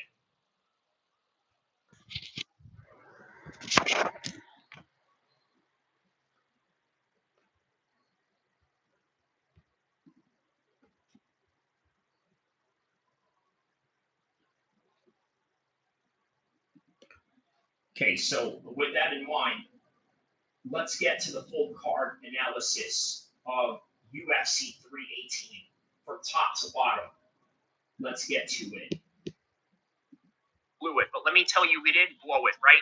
All these guys that are in this card right now, UFC 318. Let's get to it. First fight of the night. It's going to be Neil Magny against Gunnar Nelson. Okay? So, what do we know about Neil Magny and Gunnar Nelson right now? Okay? Neil Magny, 37, 36, two old dogs right here, right? Obviously, the reach advantage is on the side of Neil Magny here. Now, let's take a look at Neil Magny's career trajectory so far, right? Now, Neil Magny is coming off of a loss against Carlos Pratis, got knocked out by Michael Morales, but he did knock out Mike Malott. So, in other words, he's a guy who's a gatekeeper that can beat all of these young guys that are trying to prove themselves. But if you're talking about top prospects like Ian Gary, Michael Morales, or Carlos Pratis, he's going to have serious problems with them. Now, what about Gunnar Nelson? Let's take a look at the career trajectory that Gunnar Nelson has going on right now. So, Gunnar Nelson coming off of a loss against Kevin Holland. Not a bad loss, but before that, he armbar submissions Brian Barberena, gets a decision win over Sato, loses to a decision against Gilbert Burns, a split decision in 2019 against Leon Edwards. Okay, now what does that mean right now? That means that Gunnar Nelson and Neil Magny are going to be in a 50-50 fight. And what I know about Gunnar Nelson, he's got great striking, very similar to Conor McGregor. He has that karate stance that Conor McGregor used to apply from years ago. Now, the difference, I think, also is the grappling. I think that he's going to take down Neil Magny. He's going to win by decision. And as a result of that, I think that Neil Magny is going to suffer another decision loss. He's not going to get knocked out, but he will suffer a decision loss. Next fight coming up, we got Carl Judas versus Nicole Kalari. Okay, so Carly Judas has 4-2 record, 8-3 versus Nicole. Okay, Nicole's 28, Carly's 26. Okay, but Carly has a huge height advantage, but has a 50-50 record. Now let's take a look at Nicole, where her fights have been. By the way, guys, I will get to your comments, so please stay tuned, okay?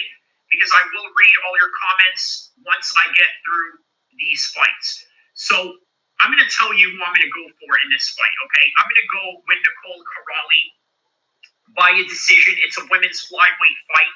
Most of these fights go to a decision. I just think that her experience and a better record, I think, will show. I think Carly has great height advantage, but I think that the experience of Nicole is going to, I think it's going to shine right through here. So next fight coming up, we got Adam Fuget versus Islam Dulatov. I'm going to go with Islam Dulatov on this one.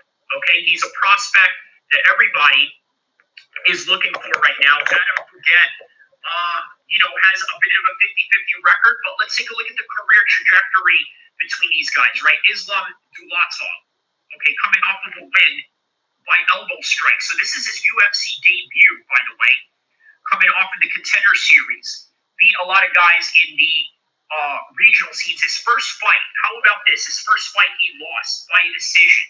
After that, submission, knockout, TKO, submission, TKO, knockout by elbow in Contender Series, now in the UFC.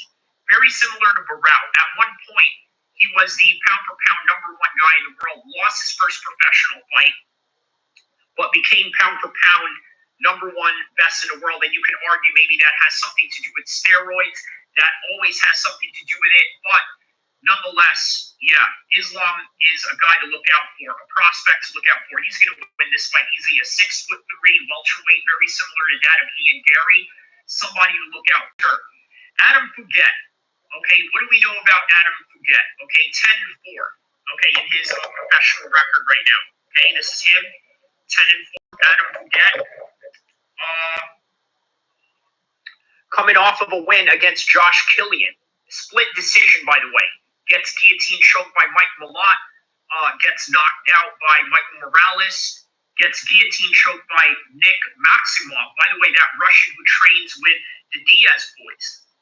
You know what I'm going to go for in this one? I'm going to go with Islam Tudalov. Okay, by rear naked choke. And I think that he does it in the second round. So that is my official prediction for Islam Dulatov and Adam Fuget. Okay, I'm going to go with Islam by decision. Okay, so Jimmy Crute versus Marcin Pachuro.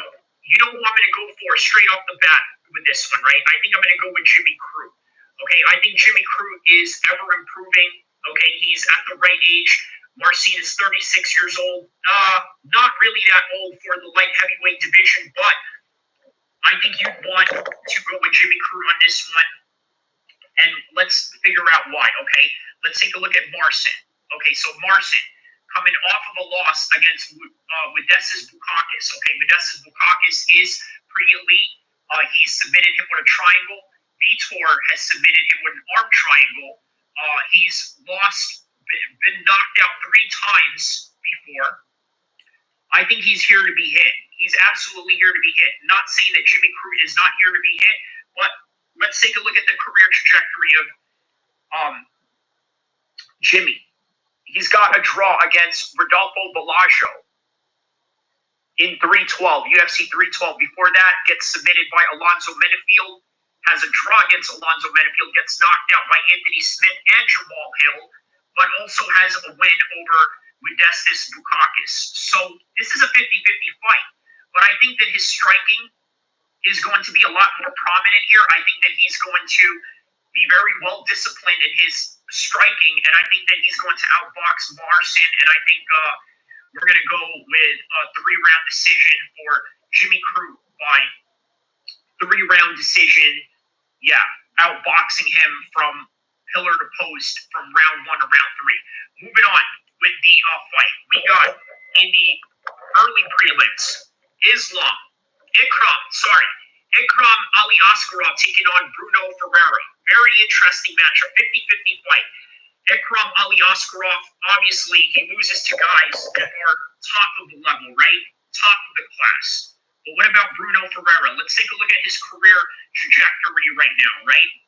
Very perfect career trajectory for him to be in if he wants to fight these big fights, okay? So where is Bruno Ferreira's stats right here? Let's go with Sherdog. By the way, guys, I will be reading your comments, so stay tuned, okay? Is this Bruno Ferreira? What is this? This is him? No, this is not him. Hold on a second here. Where is this Bruno Ferreira guy? You don't have any stats on this guy whatsoever.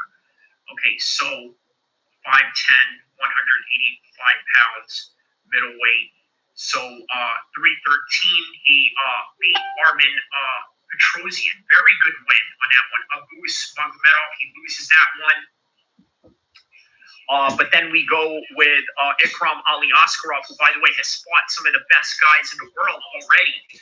At literally 32 years old, has fought the best in the world. Andre Muniz knocks him out in the first round, gets knocked out by Robert Whittaker, flying knees, and finishes Warley Alves, has a win over Phil Haas, has a loss over Khamzat Chimaev. So he only loses to the best. Look, I see him getting a three-round decision on this one as well, right? Three-round decision on this one. All right, bantamweight division.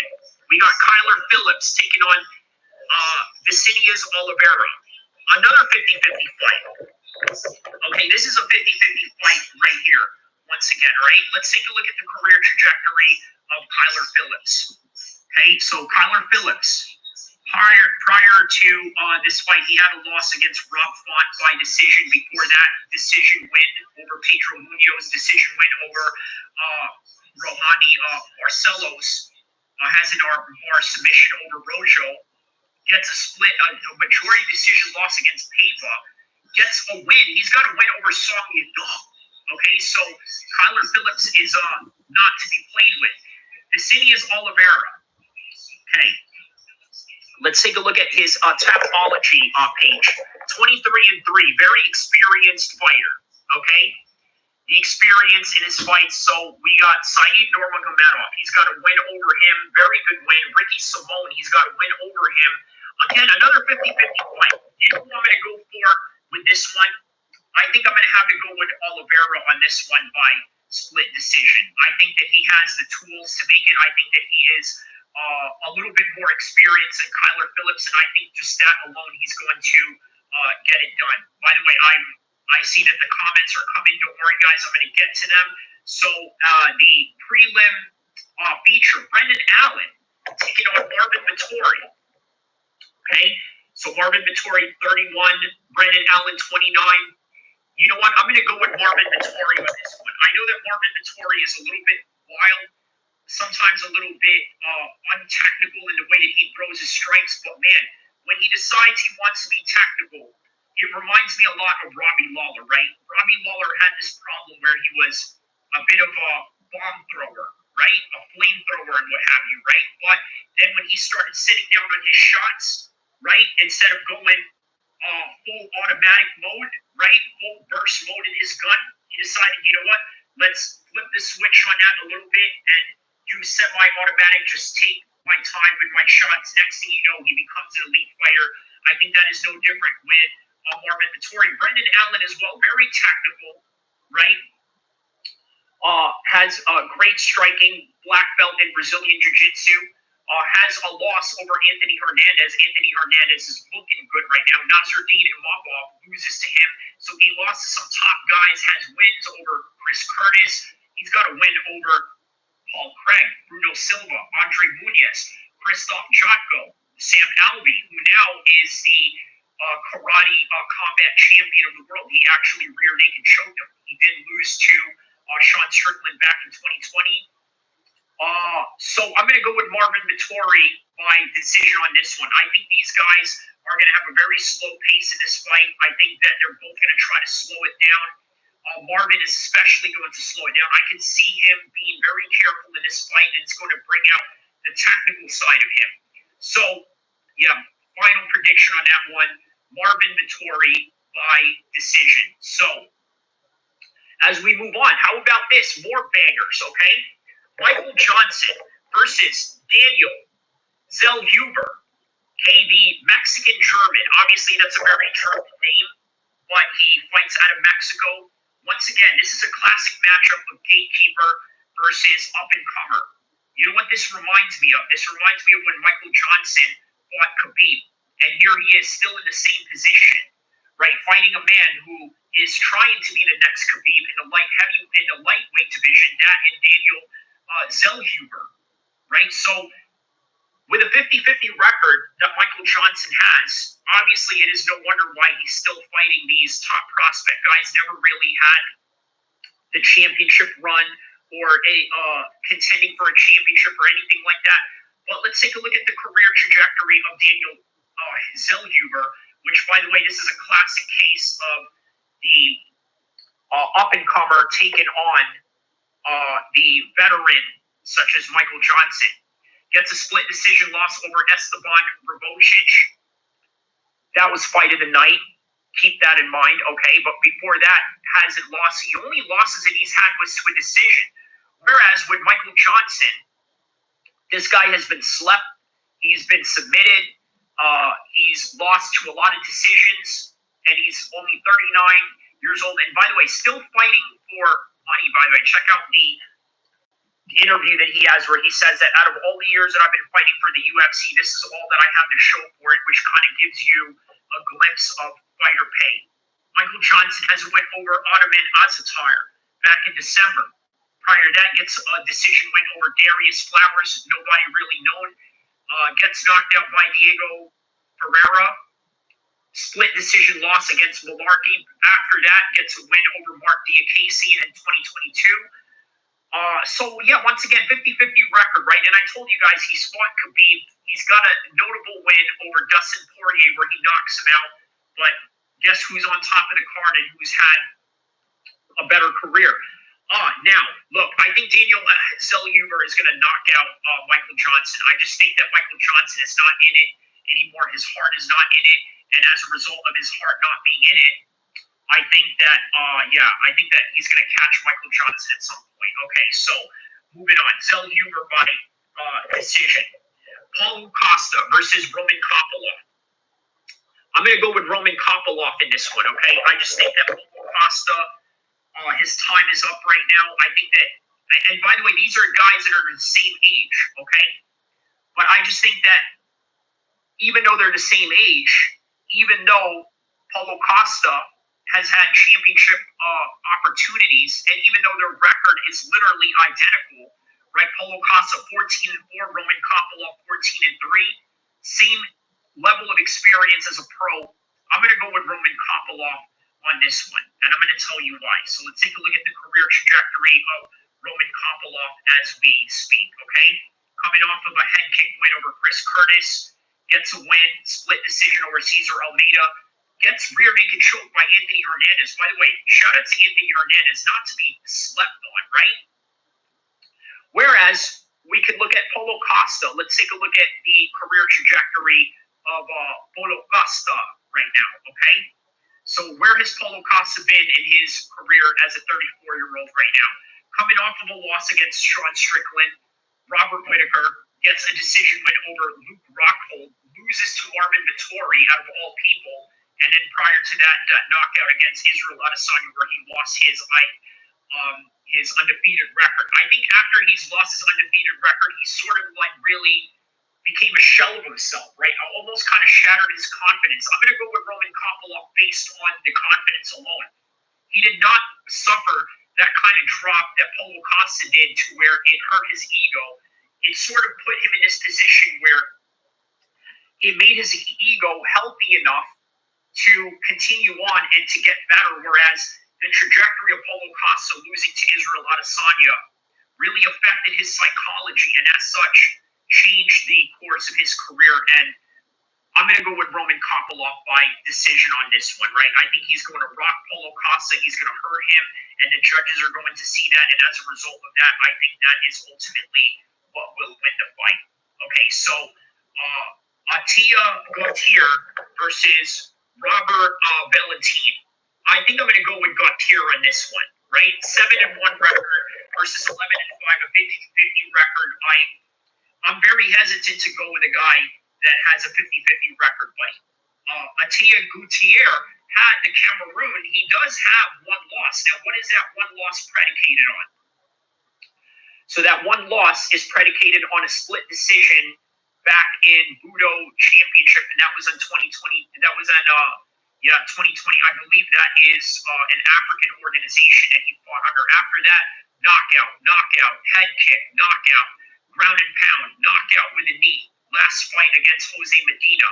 It's going to be no different for Robert Valentin. Okay, so Robert Valentin, okay, the Swiss man, 10-5. Okay, 10-5. Coming off of no wins in the UFC.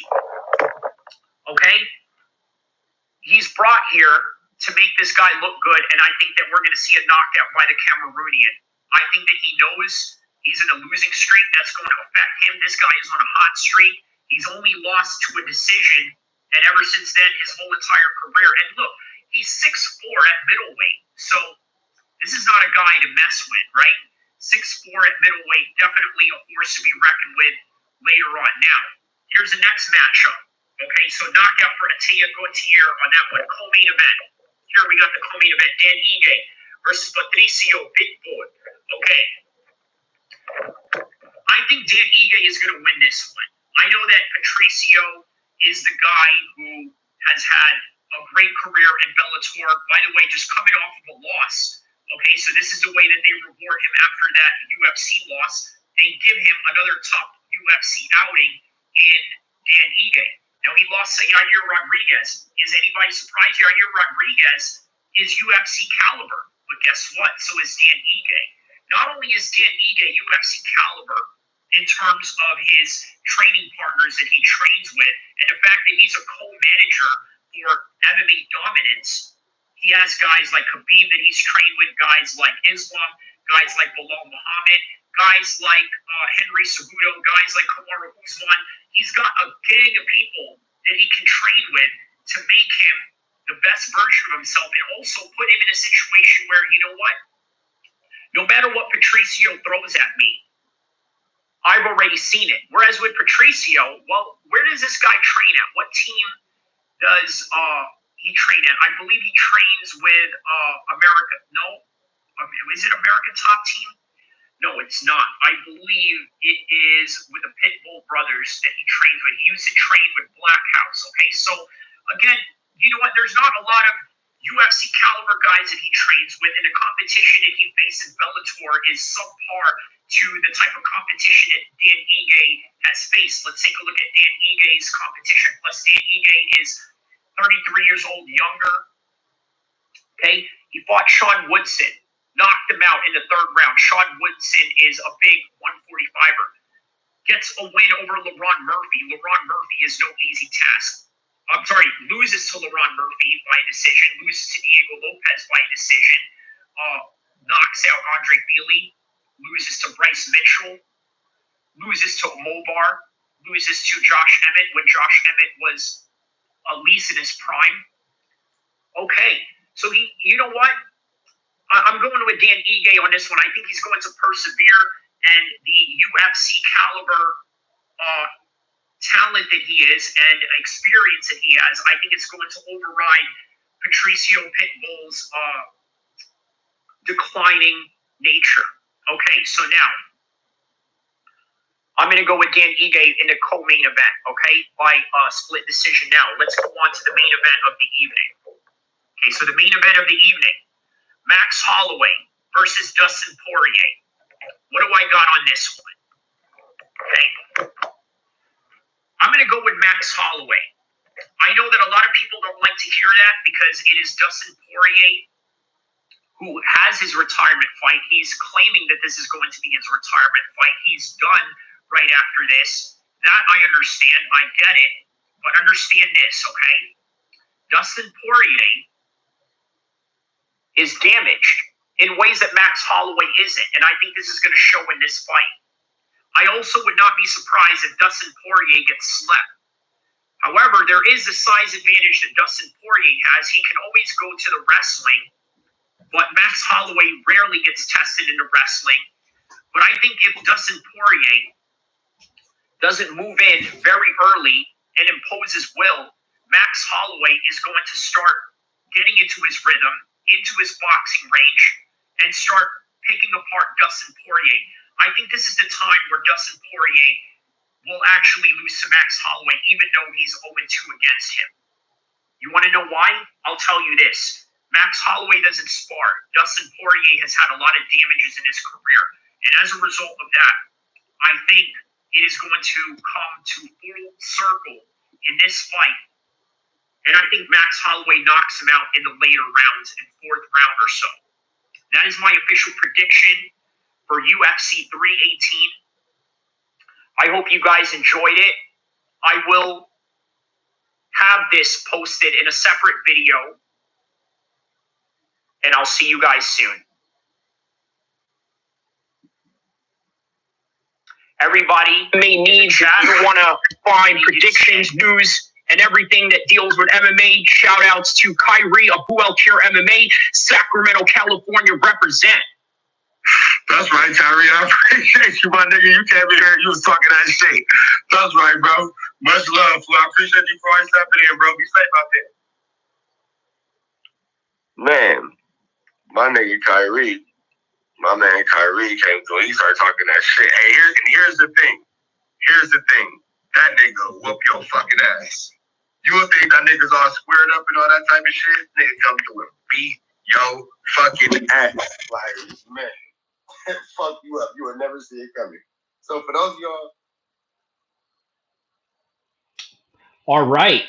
So let me read these comments real quick, just so I can catch up to where we are currently at. Okay. Oh, Andrew Nance has finally tapped into the second portion of this live stream, because obviously we just did the MMA version of that live stream, UFC 318. Conor McGregor showing his Irish jewels to a random. And now we're going to get to the boxing topics at hand. So let's read the comments. Andrew Nance says, Kahari. Okay, that's sort of like the other way to pronounce my name. Andrew Nance says, hi. Shelby says, I'm back. How you doing, my man? All right, we back, bro. Robbery to the BKFC Perry versus Lawler. Andrew Nance says, that's a rumor anyway. Like, share, sub. Andrew Nance says, for $85, it's really not a great card. No, it is not.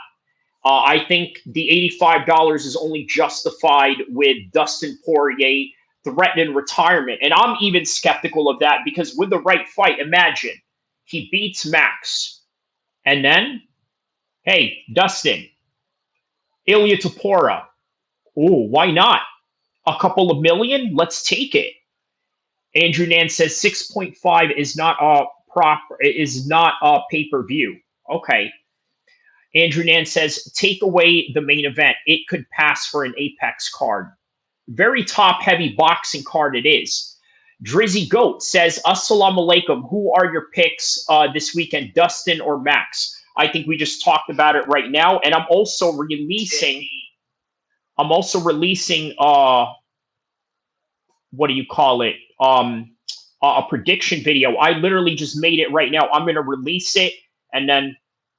All right, so coming right up is Dustin Poirier's last fight, and he's going to be walked out by Lil Wayne, and he's going to take on Max Holloway once again for the. Andrew Nance says, contrary to belief. Andrew Nance says, the best is blessed LGF Max. Yeah, I think Max could potentially do it. Third time, already 2-0 against Max Holloway. But is it going to be different this time? And I think that it is. Let me tell you why it's going to be different for Max Holloway this time. The reason why I think it's going to be different for Max Holloway is because he didn't take the type of damage that Dustin Poirier took in his career. So that's very important to understand. Place a whole different dynamic in this particular fight. Also, I think that at a certain point in a fighter's career, okay, I think that they have accumulated a certain amount of damage. By the way, the type of damage that, quite frankly, Max Holloway never suffered. Max Holloway doesn't spar in the way that Dustin Poirier spars, right? And not only does Dustin Poirier spar, he also has wars after wars after wars. So the fact that he has all these wars going on, you better believe that this is going to be a factor in this fight. But either way, it's going to be a great night because, like what I said, look who's going to walk him out. Lil Wayne, another New Orleans representative. It's going to be a great night. And it's going to be a trilogy between Max Holloway and Dustin Poirier. Obviously, the picture that you're seeing right now, that was during the time of, I believe, UFC 236, right, where they fought for an interim belt. Okay, but then that was the second time around. The first time around, these guys were rookies, right, just barely making it in the UFC. Dustin Poirier coming off of WEC. But yeah, man, it's going to be epic. Lil Wayne is going to walk him out. Lil Wayne. And it's only going to be at UFC 318, and I can't wait. Let's get to the rest of the predictions of this video. And let's get to the full card analysis of UFC 318 from top to bottom. Let's get to it. Right. All these guys that are in this card right now, UFC 318. Let's get to it. First fight of the night is going to be Neil Magny against Gunnar Nelson. Okay? So, what do we know about Neil Magny and Gunnar Nelson right now? Okay? Neil Magny, 37, 36, two old dogs right here, right? Obviously, the reach advantage is on the side of Neil Magny here. One loss. Now, what is that? You know what? There's not a lot of UFC caliber guys that he trains with, and the competition that he faces in Bellator is subpar to the type of competition that Dan Ige has faced. All right, so I'm uploading this video right now. As soon as I get this video uploaded, we're going to get to the boxing portion, so I need you guys to stay around, okay? Sean Woodson is a big 145er. Gets a win over LaRon Murphy. LaRon Murphy is no easy task. I'm sorry, loses to LaRon Murphy by decision, loses to Diego Lopez by decision, knocks out Andre Feely, loses to Bryce Mitchell, loses to Mobar, loses to Josh Emmett when Josh Emmett was at least in his prime. Okay, so you know what?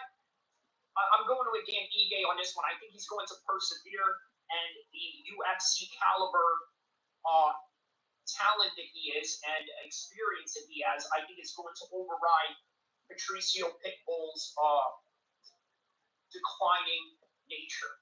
Okay, so now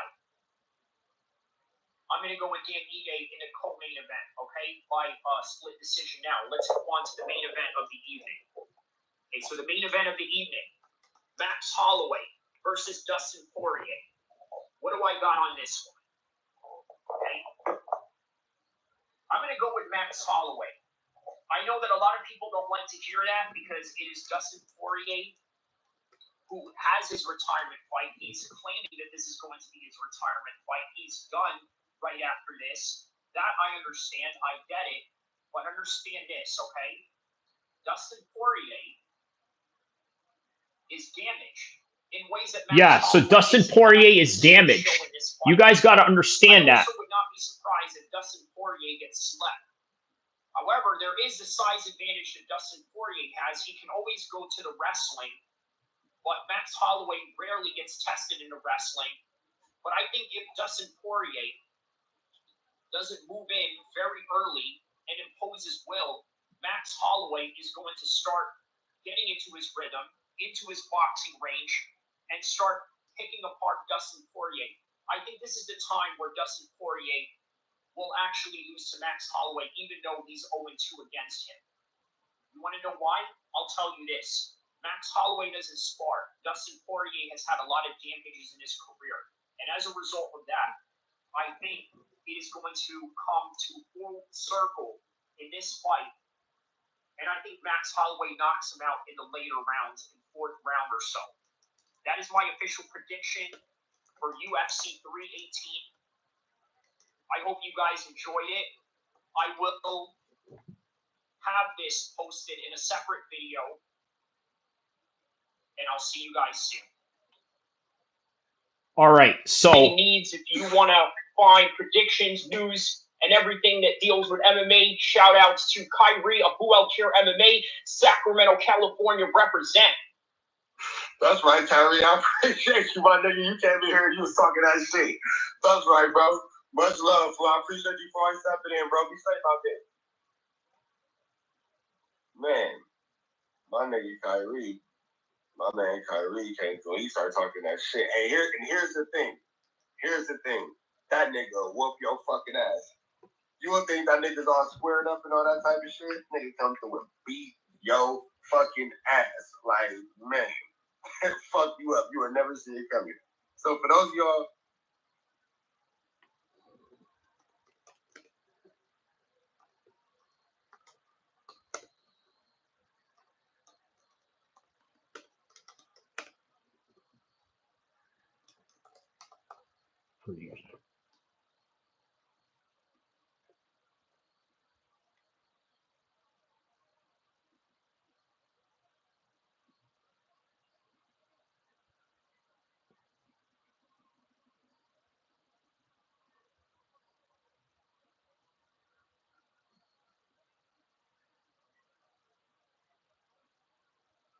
All right, so let's get to the boxing conversation.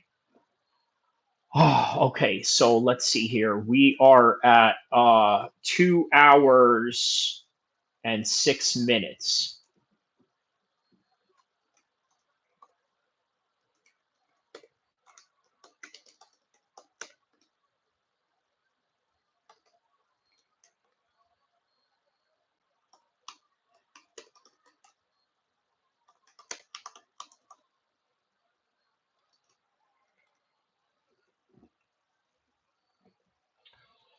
Okay, so in 1 minute, 60 seconds from now, okay, thank you for all those that have been tapping in right now, all right? Because in 60 seconds, I am going to talk about why Manny Pacquiao needs to retire. It's really time to hang it up. And it is because you're 46 years old. We're going to get to it. I'm trying to touch the timestamps appropriately. Okay, so this way, yeah. All right. How are we going to do this? Let's see here.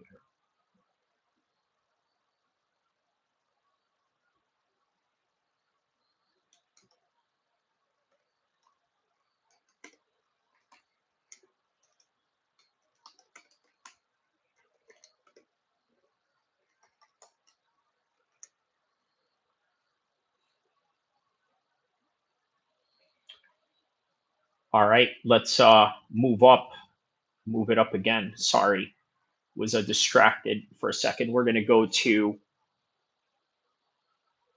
2 hours and 8 minutes time stamp for why Manny Pacquiao should retire. Sorry, just doing a little bit of work at the same time, multitasking. So don't mind me. Okay, so.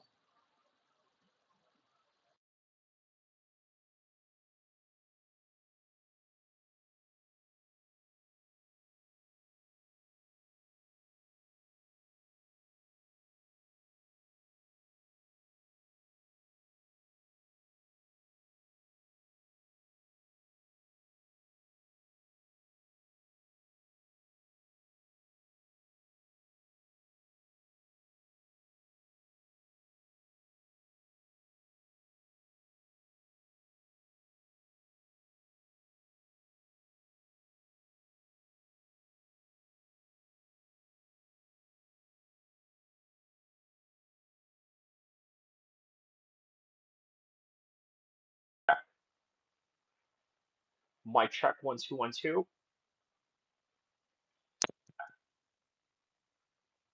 My check 1 2 1 2. Perfect. All right, so we're gonna have to push it up 209. That's perfect. 209 and all right, so we're gonna have to push it up 209. That's perfect. 209 and all right, so 209. All right. So within 2 hours and 9 minutes into the live stream, I want to talk about where is Nick and Nate Diaz. But more importantly, we're also going to talk about why Manny Pacquiao should retire. Now, obviously, these two things sort of correlate with each other, which is what? When an athlete just doesn't realize when they've had enough, and when an athlete has taken too much damage, and when an athlete has not really retired, going out on their shield in a very opposite direction. In other words, getting beat up, right? Not having the type of career that Joe Calzaghe or Khabib or George St. Pierre had, which, by the way, due to that rise, Nick Diaz was a victim of, right? So, okay, why should Manny Pacquiao retire? Obviously, he's 46 years old, all right, and he is in a lighter weight class. But what about Nate Diaz? He's still fighting, unlike his brother, who has actually retired and really is doing very bad in life right now. Very bad. Okay, but when it comes to Nate Diaz, though, life is sort of okay. He's still fighting.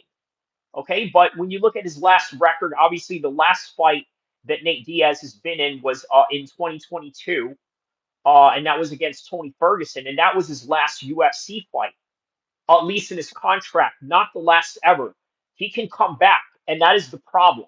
He will come back, and he will get suckered into a big payday, just like what Manny Pacquiao is doing this weekend. He's going to get suckered into a payday, and unfortunately, it's not going to work out very well for Manny Pacquiao. Okay? And as a result of that, Manny Pacquiao may regret these decisions later on. Maybe not right now, but maybe later on. Why? Look, let's take a look at where Nick Diaz. I'm sorry, the older brother that is inactive right now, Nick Diaz, right? What is going on with him right now? Okay, I think there's an ex-girlfriend that has mentioned his house is being taken away, right? Uh, at least that's what they say. All right, let's see what this is right here. What is this? Worried about Nick's life after rehab controversy. And I want you to also remember, right? I could very well be wrong about Manny Pacquiao, and Manny Pacquiao out of nowhere sleeps Mario Barrios. That's a possibility, but man, I just feel like he can't look at a lighter weight class and being 46 years old. I just don't think yeah, it's not going to work out, man. Okay, where is the Nate Diaz story right here? Hold on a second. Let's see, where is that Nate Diaz story? Okay, so basically, all right, he's showing signs of early dementia, right? And all I'm saying is later on that could happen for Manny Pacquiao. Okay, next conversation that we're going to get into right now. Okay, so that is 2 hours and 12 minutes. Okay.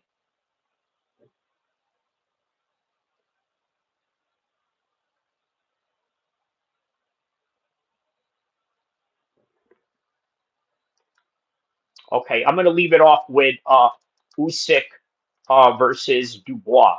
Okay, final prediction.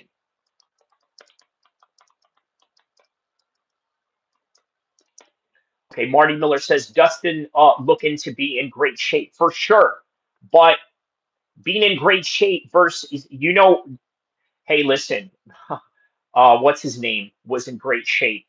Um, Homeboy, what was Homeboy's name? Thompson, Wonderboy Thompson.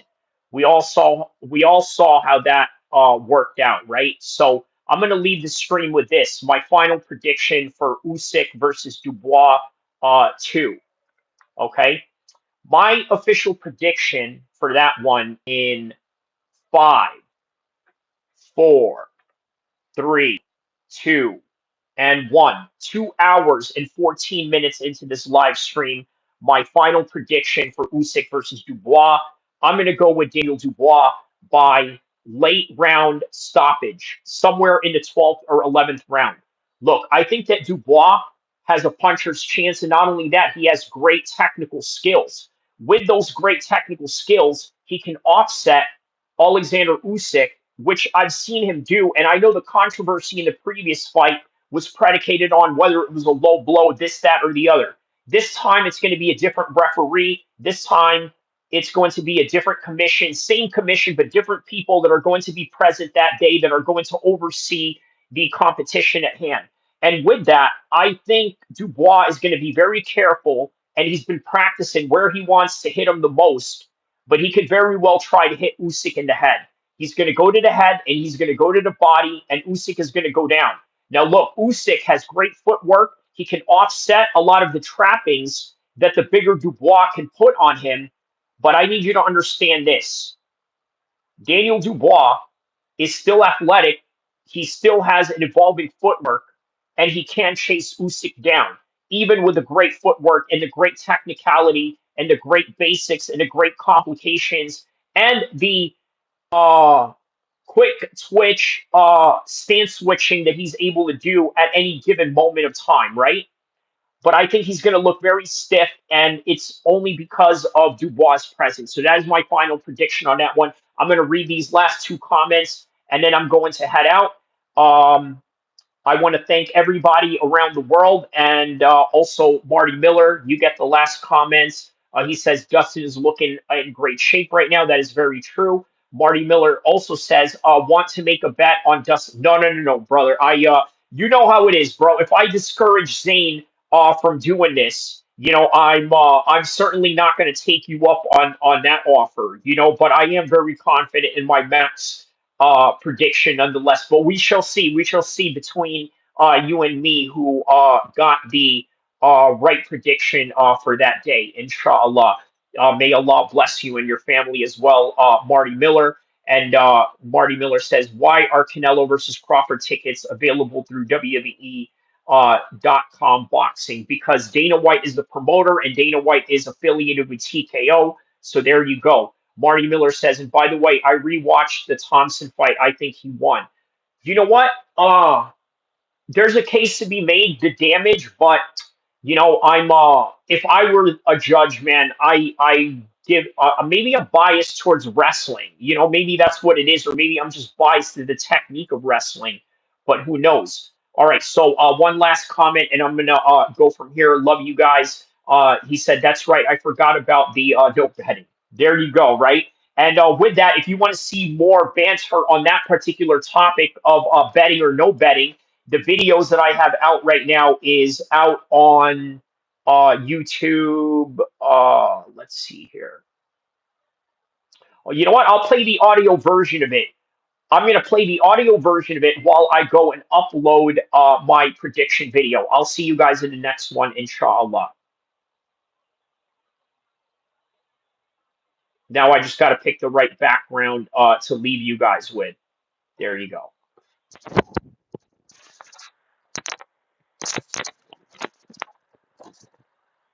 Is my homeboy. He's my homie. And on my head. Sorry, my bad.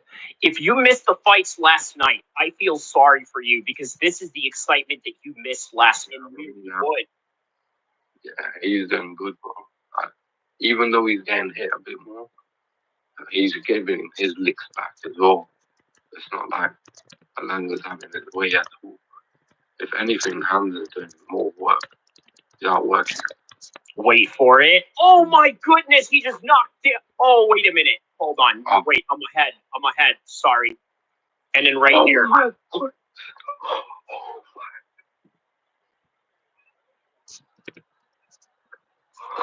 I should have known I'm ahead. Sorry, my bad. Oh my God. Yeah. This exact moment, we realized that Hamza Shiraz had this fight in the bag. Now, obviously, there were a lot of great fights going on that night as well. You had UFC going on that same night. You had Lewis versus Teixeira. Lewis had a 30-second knockout, or at least even less than that, maybe 35. And then afterwards, gets a call from the President of the United States.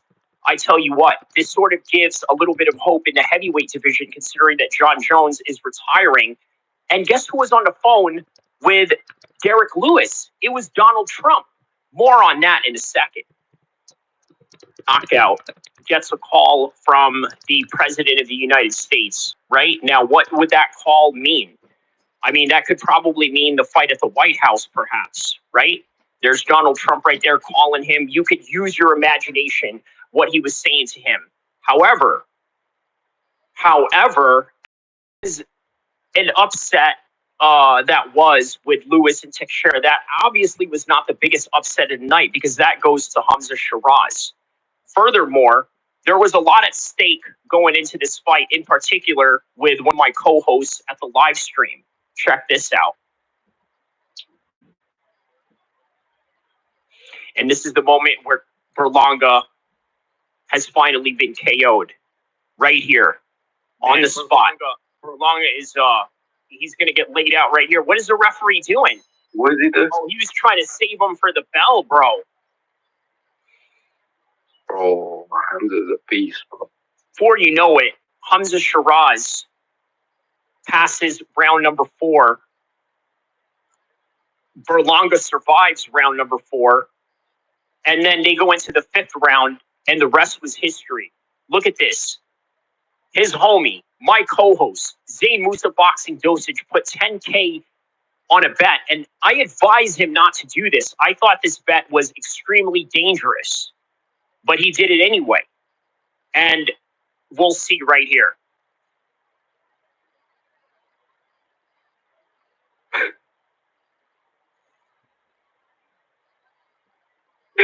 What did I tell you, bro? I believe in this kid, bro. That sealed the fight right there. I think it's done, bro. That sealed the fight. How are they letting him carry on, bro? They're going to let him carry on. It's crazy, but they're going to let him carry on, and they're going to let him take the beating. Look at this. Look at this hook. Boom, boom, boom. What did I tell you, Curry? Double hook. Oh my days. What a shot. And just when we thought it wasn't finished yet, next thing you know, here comes round number 5. Oh my man. You just I told you, gambling is haram, but man, I can't believe you really put everything on this dude, bro. That's crazy. You can keep it. What did he say? Frank's gonna go get it. I know he's gonna go because listen. In the moment when I made the bet with him, listen, it's against my religion to bet. So I wasn't in the not right frame of mind and whatnot, but I was too in it to and I shook his hand on the bet and I just told him, bro, keep 100K. With all this talk, this fight had ended right here. So there's a double hook right there. Boom, boom. Berlanga goes down. Hamza Shiraz is the truth, man. Because Adames is world level, he's championship level, right? But Berlanga is not, and Berlanga thought that he is, but yeah, that's what it is by the end of the day. There's some comments here for you right here. And it reads, now Zayn can have his mustache and become a non-gambling Muslim. The comment says, now Zayn can shave his mustache and become a non-gambling Muslim.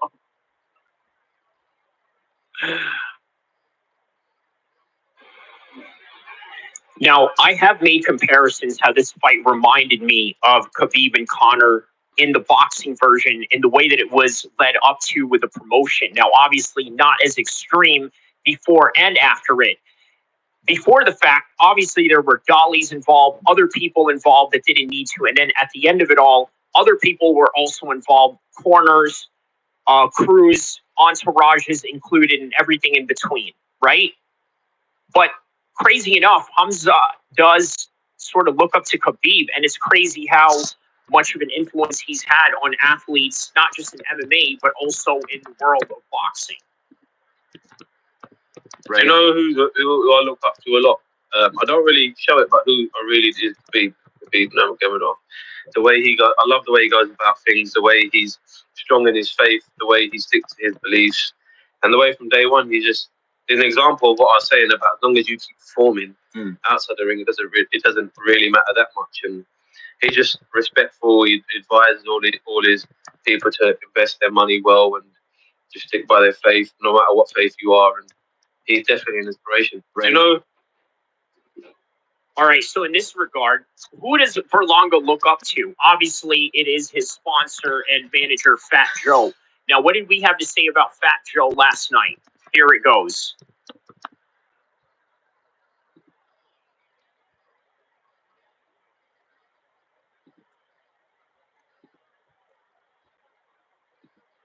Hey, Berlanga, that's your boy?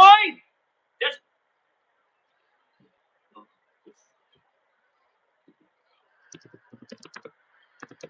rapper Fat Joe has been hit with an explosive $20 million lawsuit for allegedly coercing his ex-hype man into thousands of sexual acts. In a graphic 157-page lawsuit, Terrence T.A. Dixon accuses Fat Joe, whose legal name is Joseph Cartagena, of more than a decade of abuse. The details so disturbing that there's a big trigger warning in the red on the first page of that filing. All right, so it says this document contains highly graphic information of sexual nature, including sexual assault. Additionally, there are graphic details about sex trafficking and other criminal activities orchestrated by the defendant. Dixon alleges that in the lawsuit, Cartagena forced him to quote, humiliating situations, including sex acts, performed under duress and surveillance. Dixon claims he personally witnessed Cartagena engage in sexual relations with girls as young as 15, one of whom Cartagena... As young, look at this. Alleges 15 to 16, bro. Look at that right there. Yeah. Right there. Is that your boy, Berlanga? Berlanga, that's your boy? That's your boy? These men talk about... Oh, bro, I don't get it, bro. These men, they're rich. They've got everything money can buy, and they choose to sleep with a flipping 15-year-old, bro. Look how the Fat Joe is, bro. Why would he do that, bro? Man, you know what it is? It's just, I don't know, man. You know, some people are just sick in the head like that. You know, bro, that is nasty, bro. Then. And now look, there's something I really want to emphasize with this, right? It's often said that the guy who talks the most trash is always going to lose in the end. And sometimes that's true. In this particular instance, it's absolutely true with Hamza Shiraz. It was true with Conor McGregor and Khabib. But sometimes certain things are exceptions to the rule. And it does feel good when the good guy actually wins this time. And in that case, that is Hamza Shiraz. Now, adding on to the rest of the fights that had happened that night, obviously there was UFC, Lewis versus Teixeira. You had Shakur Stevenson, which also was a very interesting matchup. I didn't think Shakur Stevenson won that fight. Okay, I think that he did enough, but man, listen, on any given judge and at any given day, it could have been given to Zepeda, but you know what? Zepeda showed why he was 33-0 walking into that fight. And Shakur Stevenson, well, look, he looked a little bit too flat-footed for me. And I guess part of that is just his sense of technicality in the way that he fights, right? The way that he picks his shots, the way that he's very careful and constantly looking for the counter hook. Also, in the co-main event of Lewis versus Teixeira, you had Wonderboy Thompson taking on Bonfim. Now, Bonfim's grappling was just way too much for him, and that I think ultimately that's what won him the fight. Great scrambles, great attempts, things of that nature, and Wonderboy still looks great, can still strike at his age, but by the end of the day, hey, listen, understand this, right? It's a young man's game, and that's just what we witnessed tonight. Speaking of young man's game, how will Hamza Shiraz look against Canelo, right? Has Canelo gotten older now, and Hamza, being in his prime years right now, could probably take out Canelo in a way that Berlanga didn't. Look at the way that he finished Berlanga as opposed to Canelo. Now, look, sometimes that's not proper math in trying to understand boxing or MMA, but sometimes it is. So now, what is next for Hamza Shiraz? Obviously, there is Canelo on the horizon, but what if Canelo doesn't beat Terrence Crawford in the next upcoming fight in September? What are we going to do? I got a proposition for that. Why don't you just throw him in there with Canelo, right? I mean, this is Canelo's 168-pound debut, also getting a title shot at Undisputed. Why not give him Terrence Crawford? That would be the ultimate test right there. Because as of right now, I can honestly tell you that that version of Hamza Shiraz that night in New York can beat anybody in the world, and that includes Canelo Alvarez as well. All right, so on the other flip coin of that, what about Berlanga? Where does Berlanga go from here? I suggest that Berlanga needs to really think about what he wants to do. He really needs to think about what he wants to do. You want to know why? Check this out. I mean, it's really simple. As we're looking at Berlanga walking out with Remy Ma and Fat Joe, which surprisingly and ironically, there was also Clarissa Shields in the stands along with Papoose, which, by the way, is a storyline in and of itself. He's got to realize whether he wants to be a superstar or whether he wants to be a great boxing champion, because those two things are very different. Being a superstar and a boxing champion are two totally different things, and Berlanga really needs to understand and figure that one out, because if he doesn't, then he's going to fall into absolute obscurity in his boxing career. So you'll probably ask, well, then what is the next competition for Berlanga? This is what I think. He needs to take off 6 months, dedicate it into training. As a matter of fact, the Monday of this fight, he needs to get back into the gym straight away. Now, I know that's highly inadvisable from doctors. They're going to try to give you a 60-day notice or a 60-day suspension of not even training, let alone competing. But he needs to get in there and do something new and do something quick. This was not, and I repeat, this was not a very good look for Berlanga whatsoever. I understand there's a lot of guys out there in the fight game that talk smack before the fight to try and build it up. But if you lose in this kind of stage where you bring in celebrities, boxing celebrities, rapper celebrities, celebrities in all types of industries, and all of this worldwide attention, and all of a sudden you get smacked up in this kind of matter, it looks bad on your overall reputation in the outside world of combat sports. Not so much within the competitors that are in the sport who understand what is going on, within the promoters and trainers and people that know and understand that there is a second chance for you out there, if that even means anything in the world of boxing, or has it ever, because obviously being undefeated is an emphasized, a whole overhyped and overemphasized matter in the world of professional boxing in ways that it's not in MMA. Now, obviously, you've seen how that went with Conor, right? Conor loses. After he loses, he goes and talks some more smack. After he goes and talks some more smack, then he gets beat up some more and then talks more smack once again. I'm gonna touch that nigga jaw, man. Fucking giraffe. I'm knocking him out. He's pussy. Yo, bro, I could chuck to him in my chin. You know, not me. I promise you. I promise you. What happens? I promise you. Oh my God. Shiraz, congratulations. Berlanga. Oh my God, you got knocked out. Oh my God. Oh, something Canelo Alvarez couldn't do. Yeah, man, it doesn't get any worse than that. You got Oscar De La Hoya dissing you like that. I mean, while he's wearing a wig, what is up with that? I don't even understand what that's all about. But days prior to the fight, this is what happened. Remember this? Remember this? Wait. Oh, yeah. Hey, I do actually. Hey, first of all, sit down. You have no world title. You have no world title. Oh, yeah, let me put him on now. Let me put him on now. What? He said, let me put him on now. Come here, I got some right here for you. Wait, listen to me. Now I'm starting to understand what the wig was all about. This guy's not even Puerto Rican. I've been asking for your Puerto Rican passport. Where is it at? Where's your Puerto Rican passport? Where's your Puerto Rican passport? Puerto Ricans don't need passports. They're U.S. citizens automatically. What are you talking about? Hey, your jewelry is as fake as the winds. That jewelry's probably fake as hell. Hey, Isaac.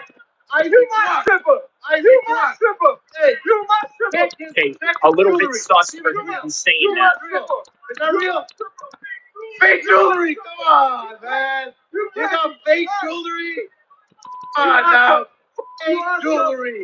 You can't even win a world title. Stripper. Win the world. You having a parade here for Canelo? You parade? You know Canelo? You know El-Kheer? You know me? You couldn't afford me. Where's your passport? Where's your Puerto Rican passport? Gentlemen. I'm even Puerto Rican. Come on. I'm more Puerto Rican than you. You strip up. Do you have a world title? Nothing. Sit down. Sit down. No world title. Sit down. Now, I understand that it's trash talk and it's part of the fight game, but let's take a look at the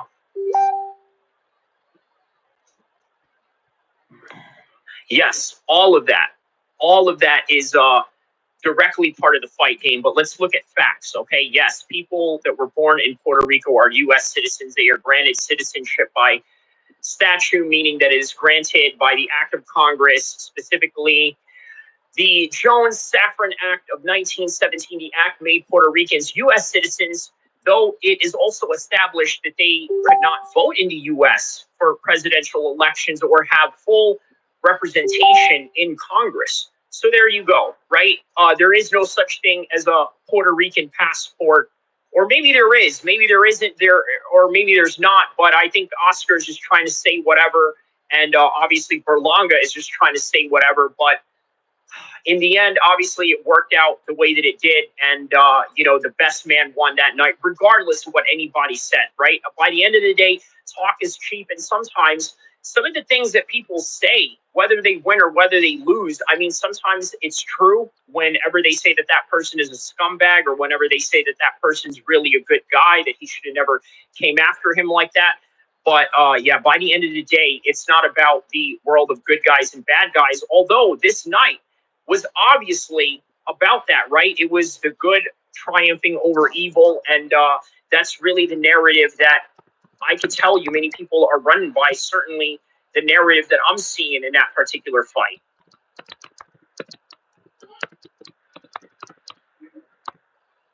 Now, if you've made it this far into the video, we're going to talk about not only the thrill, but the agonizing part of the fight game, which, by the way, spells the thrill of victory and the agony of defeat. The agony goes to Berlanga. The thrill right now goes to Hamza Shiraz, with a promising career that he has ahead of him. All the things that is promised to him, especially having a Canelo fight, and everything that we look at in Berlanga as a sense of disappointment. Now, early on Berlanga's career, he was touted as a very one to watch out for type of prospect. He was knocking everybody out. First round, this, that, and the other.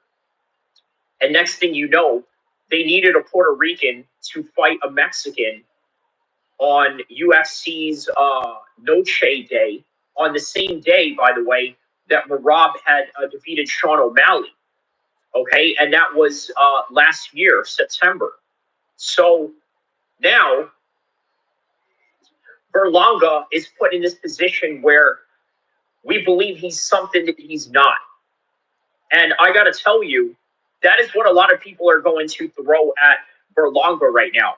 Look, as somebody who is a Hamza Shiraz supporter, openly a Hamza Shiraz supporter, because Zain is my homeboy, he's my homie, and not only that, Zain is affiliated with Hamza Shiraz, and I happen to like, whether he's my homie's homie or not, I happen to like the type of style that he brings. So that's the bias side that I'm willing to be open about in this particular discussion, right?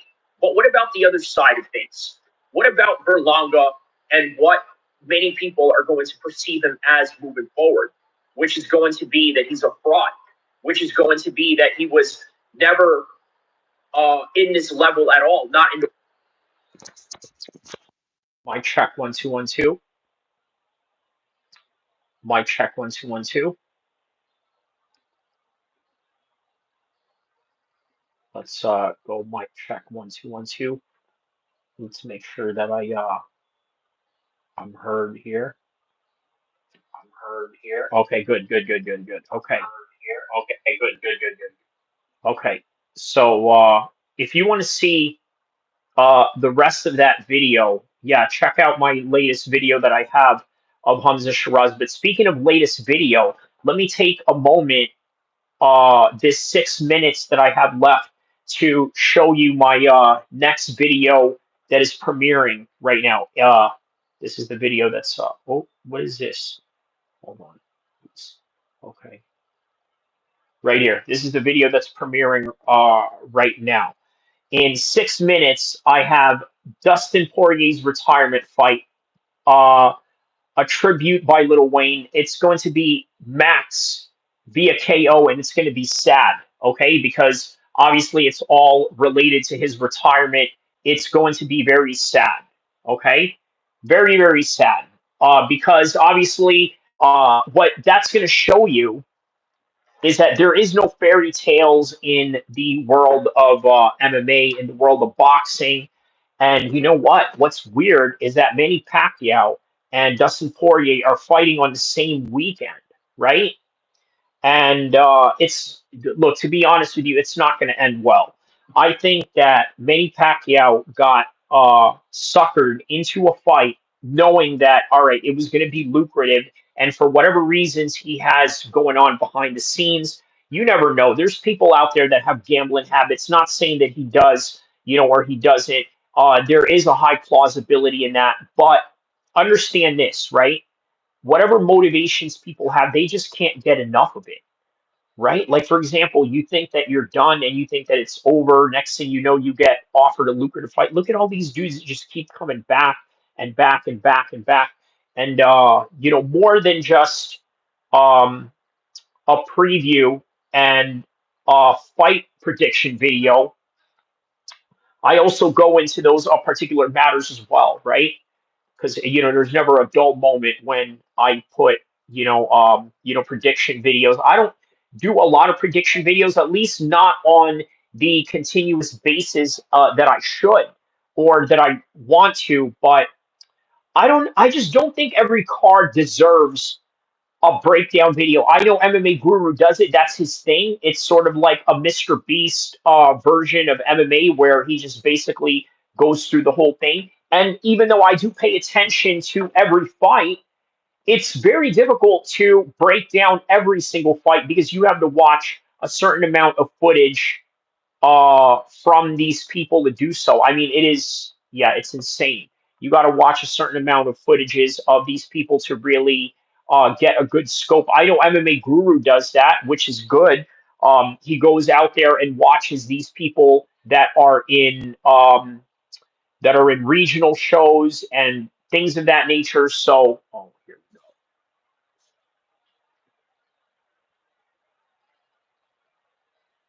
we go. Yeah, okay. All right. So, oh man. So, all right. Yeah, we got about 3 minutes left into the premiere of that one. So this is going to be a prediction video for UFC 318. So it's good that I dropped it on Tuesday because how about this, right? We got a face off with Usyk.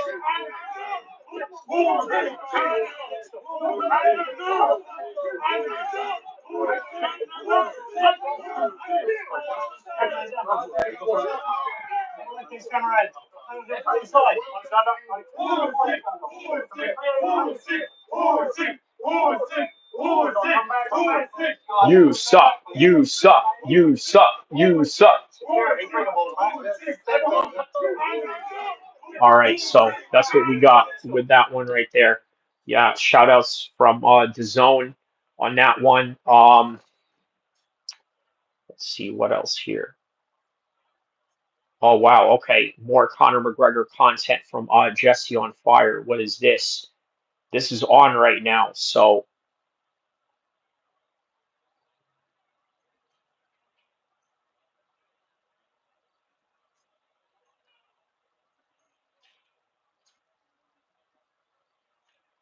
Okay, to put it in perspective how crazy the girl is that Connor sent his pics to, she previously dug up her dead cat on Instagram and then boiled it.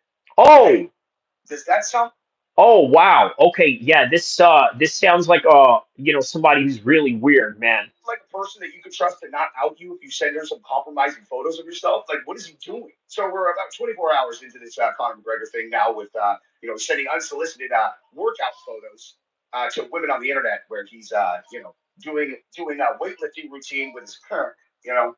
And I feel like everybody's missing something here. And also, there's been a lot of updates since yesterday now. Conor has posted and kind of, like he's posted since this has happened. D. Devlin posted, and then, if I'm not mistaken, I think she took it down. Okay, because two things happened yesterday, not one. That's the part where there's a couple things people are missing. Okay, number one is that Conor sent those pics not to the woman who he was pictured with on the beach. Okay, he's got the thing on the beach where he's pictured with this lady, which is we're definitely going to talk about that. And then you have this other thing where the girl outed him for sending those pictures over. Okay, And so the thing about it is, all right, so definitely something I'm going to watch out for in a bit. Okay, so this is going to begin shortly right now. We got about 1 minute left, so everybody that's on here, yeah, move on to this one. And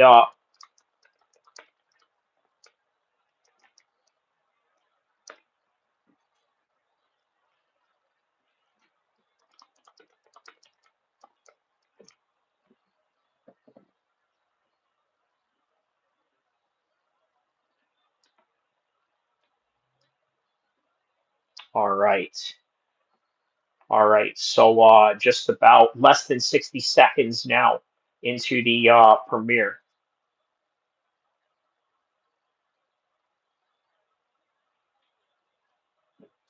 All right, so guys, check out the premiere that I have going on soon right here on this channel, okay?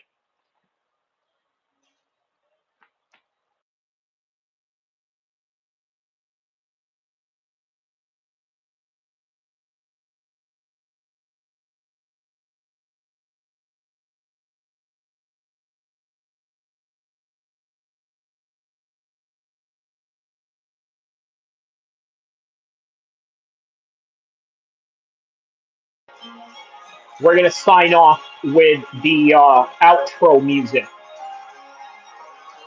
the most epic outro music ever, right? This is a good little outro for every live stream, honestly.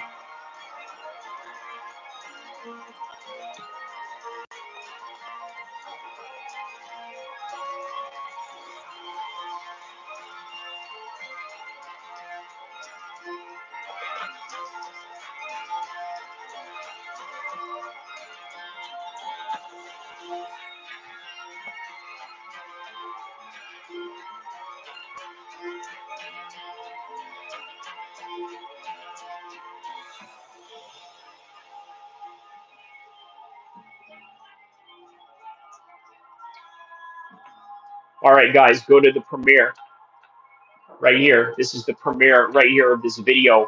Go watch it right now. I'm about to go sign off. Right here. This is the premiere right here of this video. Go watch it right now. I'm about to go sign off. Right here. This is the premiere right here of this video. Go watch it right now. I'm about to go sign off. Right here. This is the premiere right here of this video. Go watch it right now. I'm about to go sign off. Right here. This is the premiere. All right, everyone. So go like and subscribe. Yeah, this is about to premiere real soon right here. Okay, my video, full card prediction, Dustin's retirement, Little Wayne, walkout, Max via KO, spoils the party. We're